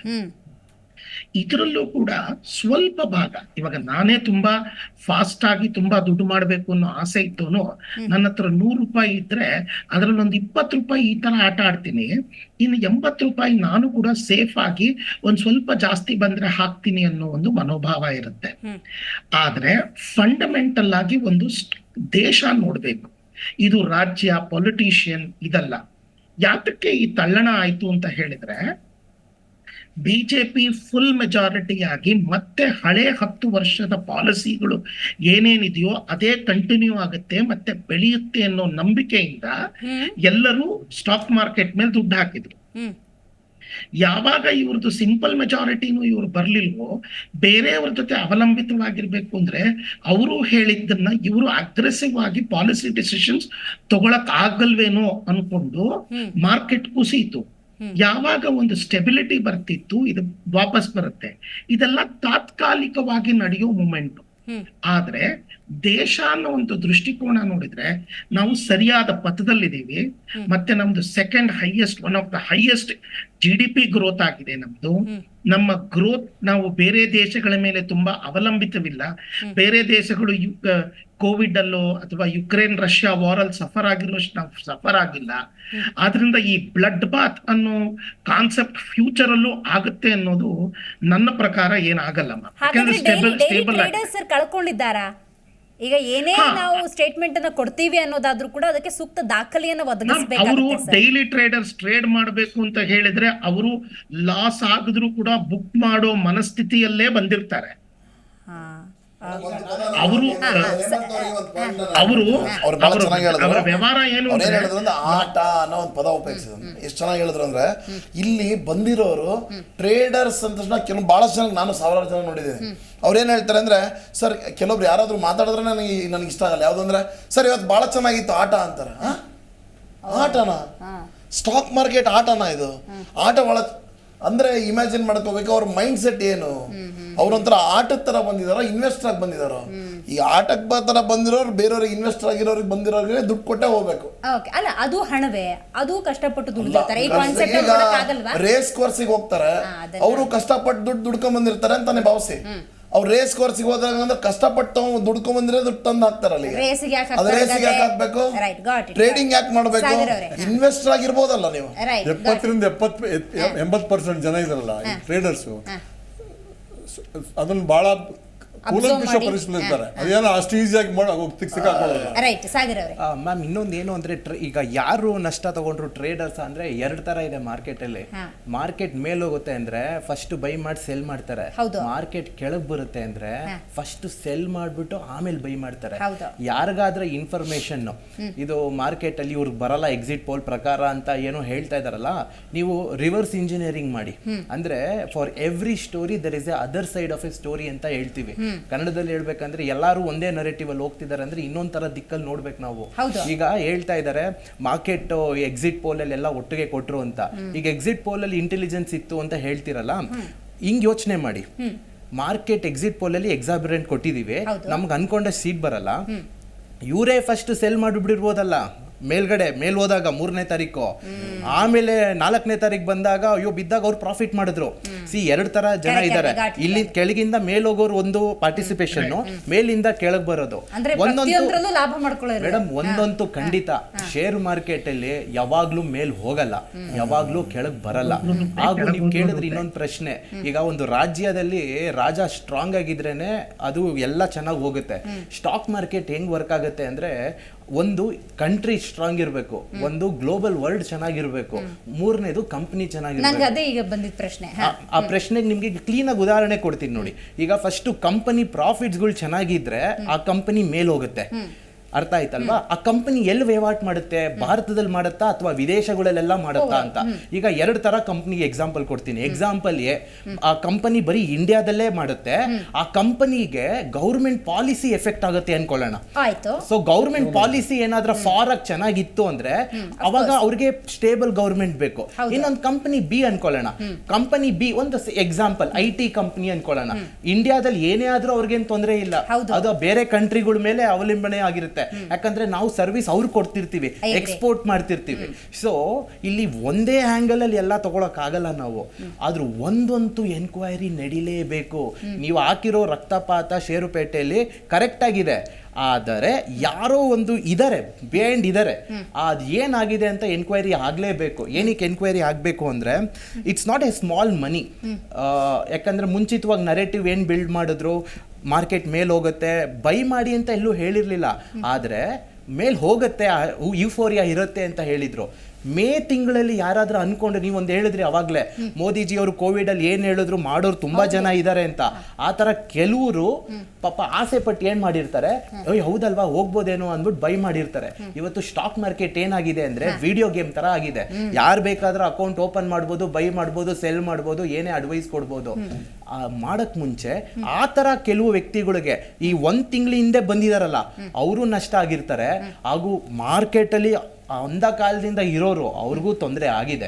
ಈಗ ಕೆಲವು ಶೇರ್ಗಳು ಮೇಲೆ ಹೋಗಿರ್ಬೋದು ಅಷ್ಟೇ, ಆದ್ರೆ ಆವತ್ತಿನ ದಿನ ಅಷ್ಟು ಹೋಗಿರೋಷ್ಟು ಹೋಗಿಲ್ಲ. ಒಂದು.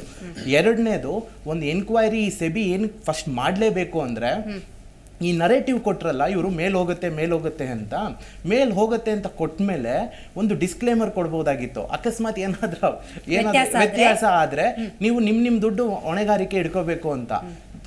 ಅದಿಲ್ಲದೆ ಮಾಡಿದಾಗ ತುಂಬ ತೊಂದರೆ ಆಗೋಗುತ್ತೆ. ಸೊ ಇದೆಲ್ಲ ಗಮನದಲ್ಲಿ ಇಟ್ಕೊಂಡು ನಾವು ಸ್ಟಾಕ್ ಮಾರ್ಕೆಟಲ್ಲಿ ಎಂಡ್ ಆಫ್ ದ ಡೇ ನಾವು ಇಂಡಿವಿಜುವಲ್ ಬೈ ಸೇಲ್ ಮಾಡೋಕ್ಕೆ ಮುಂಚೆ 50 ಸಿಗ್ನೇಚರ್ ಇದೆ ಮಾರ್ಕೆಟಲ್ಲಿ. ನೀವು ನೋಡ್ಕೊಂಡು ಮಾಡಿ ಫೈನಲ್ ಆಗಿ ಏನು ಮಾಡ್ತೀರಾ ಅಂತ. ನಾವು ರೆಸ್ಪಾನ್ಸಿಬಿಲಿಟಿ ಬೇರೆಯವ್ರು ಕೊಡೋಕ್ಕಾಗಲ್ಲ, ನಾನು ನೋಡ್ಕೊಂಡು ಮಾಡಬೇಕಾಗತ್ತೆ. So each and every leader ಅವ್ರವ್ರ ಒಂದೊಂದು ಮಾತೂ ಇಂಪಾರ್ಟೆಂಟ್ ಆಗುತ್ತೆ. ಈಗ ನೆನ್ನೆ ಎಕ್ಸಾಂಪಲ್ ಅಗ್ನಿವೀರ್ ಬಗ್ಗೆ JDU ಅವರು ಮಾತಾಡಿದ್ರು, ಅದ್ರ ಬಗ್ಗೆ ಒಂದು ಸ್ವಲ್ಪ ಚೆಕ್ ಮಾಡೋಣ ಅಂತ. ಮಾರ್ಕೆಟ್ ಅಲ್ಲಿ 300 ಪಾಯಿಂಟ್ ಬಿದ್ದೋಯ್ತು. So stability is very important in the market. So ಈ ತರ correct. Hemant sir, stock market ಅಲ್ಲಿ ಹಗರಣ ಆಗೋದಕ್ಕೆ ಸಾಧ್ಯವಾ? ಒಂದು ಪ್ರಶ್ನೆ. ಎಲಿಗೇಷನ್ ಈಗ ಮಾಡ್ತಾರೆ ಅನ್ನೋದಾದ್ರೆ, ಗಂಭೀರ ಆರೋಪ ಮಾಡ್ತಾರೆ ಅನ್ನೋದಾದ್ರೆ, ಈಗ ರಾಹುಲ್ ಗಾಂಧಿ ಕೂಡ ಜವಾಬ್ದಾರಿಯುತ ಸ್ಥಾನದಲ್ಲಿ ಇರೋದ್ರಿಂದಾಗಿ has to submit some proof ಅಲ್ವಾ ಅಂತ. ಮ್ಯಾಮ್, 2 ವಿಚಾರ. ಈಗಿರೋ ಟೆಕ್ನಾಲಜಿ ಇರೋದ್ರಲ್ಲಿ ಮತ್ತೆ ಫಾರಿನ್ ಇನ್ವೆಸ್ಟರ್ಸ್ ಎಷ್ಟು ಜಾಸ್ತಿ ಇದ್ದಾರೆ ಅಂತ ಹೇಳಿದ್ರೆ, ಫಾರಿನ್ ಇಂಟರ್ಫಿಯರೆನ್ಸ್ ಆಗಿಲ್ಲ ಅಂತ ಹೇಳೋದಕ್ಕೆ ಆಗಕ್ಕೆ ಆಗಲ್ಲ ಅನ್ನೋದೇನು ಹೇಳಕ್ಕಾಗಲ್ಲ. ಇದನ್ನ ನಾವು ಅದಾನಿ ವಿಷಯದಲ್ಲಿ ನಾವು ಚೆನ್ನಾಗಿ ಅರ್ಥ ಮಾಡ್ಕೊಂಡಿದೀವಿ. ನಾವು 2 ಲಕ್ಷ ಕೋಟಿ ರೂಪಾಯಿ ಅಷ್ಟು ದುಡ್ಡನ್ನ ನಾವು ಅಬ್ಸಲ್ಯೂಟ್ ಲಾಸ್, ಅವ್ರು ಯಾರೋ ಒಬ್ರು ಒಂದು ಸ್ಟೇಟ್ಮೆಂಟ್ ಕೊಟ್ಟು ಶಾರ್ಟರ್ ಒಬ್ಬ ಬಂದು ದುಡ್ಡು ಮಾಡ್ಕೊಂಡ್ರು ಅಂತ ಹೇಳಿ ಸರ್ಕಾರನೇ ಸುಪ್ರೀಂ ಕೋರ್ಟ್ಗೆ ಇದರ ಬಗ್ಗೆ ದಾಖಲೆಗಳು ಕೊಟ್ಟಿದೆ. ಒಂದು ತನಿಖೆ ಆಗೋದ್ರಲ್ಲಿ ತಪ್ಪೇನಿಲ್ಲ. ಯಾತಕ್ಕೆ ಅಂತ ಹೇಳ್ತೀನಿ ಅಂದ್ರೆ, ಒಂದು ತನಿಖೆ ಆದಾಗ ಹಲವಾರು ಅಂಶಗಳ ಆಚೆ ಬರುತ್ತೆ. ಒಂದು ಸೆಟ್ ಪ್ರೊಸೀಜರ್ಸ್, ನಾರ್ಮ್ಸ್ ಮತ್ತೆ ಎಸ್ಟಾಬ್ಲಿಷ್ ನಲ್ಲಿ ಏನಾದ್ರು ಲೂಪ್ ಹೋಲ್ಸ್ ಇತ್ತು ಅಂದ್ರೆ ಪ್ಲಗ್ ಮಾಡೋದಕ್ಕೆ ಉಪಯೋಗ ಖಂಡಿತ ಆಗತ್ತೆ. ಇದರಿಂದ ತನಿಖೆ ಆಗೋದು ಒಳ್ಳೇದು. ಆದ್ರೆ ನನ್ನ ಪ್ರಕಾರ ಅಂತ ತರ ಬ್ಲಡ್ ಬಾತ್ ಆಗಿದೆ ಅನ್ನೋದು ಹೇಳೋದು ಸರಿಯಲ್ಲ. ಮಾರ್ಕೆಟ್ ಒಂದು ದೊಡ್ಡ ಕರೆಕ್ಷನ್ ತಗೊಂಡು ಬೌನ್ಸ್ ಬ್ಯಾಕ್ ಆಗಿದೆ. ಇದನ್ನ ನಾವು ಯಾವತ್ತು ಹೇಳ್ತೀವಿ ಅಂದ್ರೆ emotional buying and panic selling ಅಂತ. ಅರ್ಥ, ಪ್ಯಾನಿಕ್ ಆಗಿ ನಾವು ಸೆಲ್ ಮಾಡಿರ್ತೀವಿ, ತಿರುಗಿ ಇವಾಗ ಎಮೋಷನ್ ಆಗಿ ಬೈ ಮಾಡ್ತೀವಿ. ಇದೊಂದು ವಾಲಟಾಲಿಟಿ ಸ್ವಲ್ಪ ದಿನಕ್ಕೆ ಇರುತ್ತೆ. ಇದು ಸ್ವಲ್ಪ ಜನ ನಾನು ಬೆಟ್ ಮಾಡ್ತೀನಿ ಅಂತ ಇರ್ತಾರೆ. ದೊಡ್ಡ ಇನ್ವೆಸ್ಟರ್ಸು, ಸಾಗರ್ ಹೇಳ್ತಿದ್ರಲ್ಲ, ಅಲಿಬಾಬಾ ಅನ್ನೋ ಸಾಫ್ಟ್ವೇರ್ ಇದೆ, ಇವರೆಲ್ಲ ಸ್ಮಾಲ್ ಪರ್ಸೆಂಟೇಜ್ಗೆಲ್ಲ ಇಂಟ್ರಾಡೇ ಟ್ರೇಡ್ ಓಡ್ತಾನೇ ಇರುತ್ತೆ ಇವರೆಲ್ಲ. ಸಾಗರ್ ಹೇಳ್ದಂಗೆ ಪ್ರಾಫಿಟ್ ಆದ್ರೂ ಕೂಡ ದುಡ್ಡೇ, ಶಾರ್ಟ್ ಮಾಡಿದ್ರು ದುಡ್ಡೇ, ಮಾರ್ಕೆಟ್ ಮೇಲ್ ಹೋದ್ರು ದುಡ್ಡೇ, ಮಾರ್ಕೆಟ್ ಕೆಳಗ್ ಬಂದ್ರು ದುಡ್ಡೇ. ಸೊ ಆದ್ರಿಂದ ಶ್ರೀಸಾಮಾನ್ಯರು ಇನ್ವೆಸ್ಟ್ ಮಾಡ್ಬೇಕಾದ್ರೆ, ಇನ್ನೊಂದು ಪ್ಯಾನಲಿಸ್ಟ್ ಹೇಳಿದ್ರು ನಾನು ಟ್ರೇಡ್ ಮಾಡಿರೋದು ನಿಲ್ಲಿಸ್ತೀನಿ ಅಂತ. ನನ್ನ ಕಡೆಯಿಂದ ಸಜೆಷನ್ ಇದು ಮ್ಯಾಮ್, ತುಂಬಾ ವಾಲೆಟಾಲಿಟಿ ಇದ್ದಾಗ ಸ್ಮಾಲ್ ಇನ್ವೆಸ್ಟರ್ಸು ತುಂಬಾ ರಿಸ್ಕ್ ತಗೊಳಕ್ ಇಷ್ಟಪಡದೆ ಇದ್ದವರು ದೂರ ಇರೋದು ಒಳ್ಳೇದು. ಸೂಪರ್. ಅದು ನನ್ನ ಸಲಹೆ. ಅಂತ ನಾವು ಕೂಡ ಹೇಳಿದ್ದೆ ಅವತ್ತಿನ ದಿವಸ ಮಾಡಲೇಬಾರ್ದು. ಇದೊಂದು ಕ್ವಶನ್ ಇದೆ ದಯಾನಂದ್ ಅವರೇ, ಏನಂದ್ರೆ ಈಗ ನೋಡಿ ಕಳೆದ 10 ವರ್ಷದ ಅವಧಿ ಮೋದಿ ಸರ್ಕಾರ ಇದೆ. ಯಾವುದೋ ಒಂದು ಸ್ಟಾಕ್ ಆಗ್ಲೇ ಅವ್ರ ಎಕ್ಸಾಂಪಲ್ ಕೊಟ್ಟಂಗೆ 10 ರೂಪಾಯಿ ಇತ್ತು, ಈ ಗ್ರೋತ್ ಅಲ್ಲಿ 100 ರೂಪಾಯಿ ಹೋಗಿದೆ. ಇನ್ನೂ 5 ವರ್ಷ ಆಡಳಿತ ತಗೊಂಡಿದ್ದಾರೆ, 200 ರೂಪಾಯಿ ಹೋಯ್ತು ಮೋದಿ ಸರ್ಕಾರ ಹೋಯ್ತು, ಬಿಜೆಪಿ ಹೋಯ್ತು, NDA ಹೋಯ್ತು, INDA ಮೈತ್ರಿಕೂಟ ಬಂತು ಆಫ್ಟರ್ 5 ಇಯರ್ಸ್. 200 ರೂಪಾಯಿ ಇದ್ದಿದ್ದು 70 ರೂಪಾಯಿಗೆ ಏನಾದ್ರು ಬೀಳತ್ತಾ? ಸಿ ಕಂಪನಿಯ ಫಂಡಮೆಂಟಲ್ಸ್ ಬಹಳ ಇಂಪಾರ್ಟೆಂಟ್. ಗವರ್ನೆನ್ಸ್ ಚೆನ್ನಾಗಿದೆ, ಮೆಜಾರಿಟಿ ಇದೆ, ಸುಭದ್ರ ಇದೆ, ದೇಶ ಸರಿ ಇದೆ ಅಂದ್ರೆ ಮೋದಿಯ ನೋ ನೋ ನೋ ನೋ ನೋಡಿ, ಒಂದು ಹೂಡಿಕೆ ಅಂತ ಬಂದಾಗ ಏನು 1-2 ಕಂಪನಿ ಮೇಲೆ ನ್ಯಾಷನಲ್ NSE BSE ನಿಂತ್ಕೊಂಡಿಲ್ಲ. 5,000ಕ್ಕಿಂತ ಜಾಸ್ತಿ ಕಂಪನಿಗಳಿದಾವೆ BSE ನಲ್ಲಿ, 2,500ಕ್ಕಿಂತ ಜಾಸ್ತಿ NSE ನಲ್ಲಿ ಇದಾವೆ. 1-2 ಕಾರ್ಪೊರೇಟ್ ಸೆಕ್ಟರ್ಗಳಿಗೆ ಬಹಳ ಫೇವರ್ ಅಲ್ಲ. ಏನಾಗುತ್ತೆ ಈಗ ನೀವು ಎಕ್ಸಿಟ್ ಪೋಲ್ ಅಲ್ಲಿ ನೋಡಿದ್ರಿ, PSE ಸೆಕ್ಟರ್ಸ್ ಎಲ್ಲ ಸಿಕ್ಕಾಪಟ್ಟೆ ಓಡ್ತು ಮೇಲೆ ಹೋಯ್ತು. ಈ ಮೋದಿ ಗೌರ್ಮೆಂಟ್ ಏನೋ ಮೆಜಾರಿಟಿಗೆ ಬರಲ್ಲ ಅನ್ನೋದು ಒಂದು ಏನ್ ಬರ್ತಾ ಇದ್ದಂಗೆ ಮಾರ್ಕೆಟ್ ನಲ್ಲಿ ಫಾಲ್ ಕಾಣಿಸ್ಕೊಂತು. ಹಾಗಾದ್ರೆ ಅದ್ರ ಅರ್ಥ ಏನು? ನಾವು ಈ ತರನು ಯೋಚನೆ ಮಾಡ್ಬೋದಲ್ಲ. ಜನಕ್ಕೆ ಒಂದು ಮೋದಿ ಸರ್ಕಾರದ ಮೇಲೆ ಜಾಸ್ತಿ ಕಾನ್ಫಿಡೆನ್ಸ್ ಇತ್ತು, ಅದು ಬೇರೆಯವ್ರ ಮೇಲೆ ಅಷ್ಟು ಇರ್ಲಿಲ್ಲ ಅನ್ನೋದೇ ಕ್ಲಿಯರಿಟಿ ತೋರಿಸ್ತಾ ಇದ್ದಾರೆ. ಅದರಲ್ಲಿ ಬದಲಾವಣೆ ಅನ್ನೋದು ಇದು ಅದು ಪಬ್ಲಿಕ್ ಸೆಕ್ಟರ್ ಅಂತ ಹೇಳಿದ್ರಲ್ಲ, ಪಬ್ಲಿಕ್ ಸೆಕ್ಟರ್ ಮೆಜಾರಿಟಿ ಹೋಲ್ಡರ್ಸ್ ಅದು ಗವರ್ಮೆಂಟ್, ಪ್ರೈವೇಟ್ ಅಲ್ಲಿ ನನಗೆ ಇದೇನೋ ಒಂಥರ ಬೇಸ್ಲೆಸ್ ಇದು ಅಂತ ಅನ್ಸುತ್ತೆ. ಯಾಕಂದ್ರೆ 6.5% ಅಲ್ಲ, ಹಿಂದೆ ಎಲೆಕ್ಷನ್ ನಲ್ಲಿ 17/2/2009 17.5% ಅಪ್ ಹೋಗಿತ್ತಂಗಿದ್ರೆ, ಹಂಗಂದ್ರೆ ಅದು ಹಂಗಂದ್ರೆ ಏನೋ ಒಂದು ಹಗರಣ ಮಾಡಿದ್ರ 17% ಯಾಕೆ ಹೋಯ್ತು? ಇದು ಫಸ್ಟ್ ಟೈಮ್ ಆಗುದಲ್ಲ, ಇದು ಹಿಂದೆ ಕೂಡ ಆಗಿದೆ ಮೇಡಮ್. ಈ ಒಂದು ಎಲೆಕ್ಷನ್ ರಿಸಲ್ಟ್ ದಿನ that is normal phenomena. High volatility is expected. Minimum 2.5% ಇದೆ, 17% ನಾವು ಬೇರೆ ವಾಲಟಿಲಿಟಿ ನೋಡಿದೀವಿ. ಈ ಸರಿ ನೋಡಿದ 5.5 ಏನು ಮೈನಸ್ ನೋಡಿದೀವಿ ಅಷ್ಟೇ. Okay done sir. ಕಾರ್ಯಕ್ರಮದಲ್ಲಿ ದಯಾನಂದ್ ಅವರು, ಸಾಗರ್ ಅವರು, ಬಂಗೇರ ಸರ್ ಹಾಗೇನೆ ಹೇಮಂತ್ ಅವರು ಭಾಗಿಯಾಗಿದ್ದಕ್ಕಾಗಿ ಧನ್ಯವಾದಗಳು. ಸೊ ಇವತ್ತು ನಮ್ಮ ಕಾರ್ಯಕ್ರಮದ ಪ್ಯಾನಲಿಸ್ಟ್ ಈ ಷೇರು ಮಾರುಕಟ್ಟೆ ಕುರಿತಂತೆ ಬಹಳ ಅದ್ಭುತವಾಗಿ ತಿಳಿಸ್ಕೊಟ್ಟಿದ್ದಾರೆ. ಭಾರತ ಅಂತ ಸಂದರ್ಭದಲ್ಲಿ ಬಹಳ ಮುಖ್ಯವಾಗಿ ಷೇರು ಮಾರುಕಟ್ಟೆಯಲ್ಲಿ ಹೂಡಿಕೆಯನ್ನು ಮಾಡುವವರ ಪ್ರಮಾಣವೇ ಕಡಿಮೆ. ಅದರಲ್ಲೂ ಕೂಡ ರಾಹುಲ್ ಗಾಂಧಿಯವರು ಉಲ್ಲೇಖ ಮಾಡಿದಂತೆ 30 ಲಕ್ಷ ಕೋಟಿ ಲಾಸ್ ಆಗಿದೆ ಅನ್ನೋದಾದರೆ ಅದರ ಕುರಿತಂತೆ ಸೂಕ್ತ ರೀತಿಯ ತನಿಖೆ ಅನ್ನೋದಾಗಲೇಬೇಕು. ಆವಾಗಲೂ ಒಂದಷ್ಟು ಸತ್ಯಾಸತ್ಯತೆ ಅನ್ನೋದು ಹೊರಗೆ ಬರುತ್ತೆ. ಇದು ಒಂದು. ಇನ್ನು ಸ್ಟಾಕ್ ಮಾರ್ಕೆಟ್ ಅಂದಾಗ ಬಹಳ ಮುಖ್ಯವಾಗಿ ಒಂದು ಸುಭದ್ರ ಸರ್ಕಾರದ ಆಧಾರದಲ್ಲಿ ಇಂತಹ ಒಂದು ಕಂಪನಿಗಳು ಬೆಳವಣಿಗೆಯನ್ನು ಆಗೋದು, ಜನರು ಕೂಡ ಲಾಭ ಮಾಡ್ಕೊಳ್ಳೋದು. ಹೂಡಿಕೆಯನ್ನು ಮಾಡಿ, ಲಾಂಗ್ ಟರ್ಮಲ್ಲಿ ಮಾಡಿ. ಡೈಲಿ ಟ್ರೇಡರ್ಸ್ ಏನಿದ್ದಾರೆ ಬಹಳಷ್ಟು ಅವಾಯ್ಡ್ ಮಾಡಿದ್ರೆ ಉತ್ತಮ ಅಂತ ಹೇಳ್ತೇವೆ. ಇವತ್ತಿನ ಕಾರ್ಯಕ್ರಮವನ್ನು ಮುಗಿಸೋಣ. ನೋಡ್ತಾ ಇರಿ ಜಿ ಕನ್ನಡ ನ್ಯೂಸ್, ಸತ್ಯವೇ ಸುದ್ದಿಯ ಜೀವಾಳ.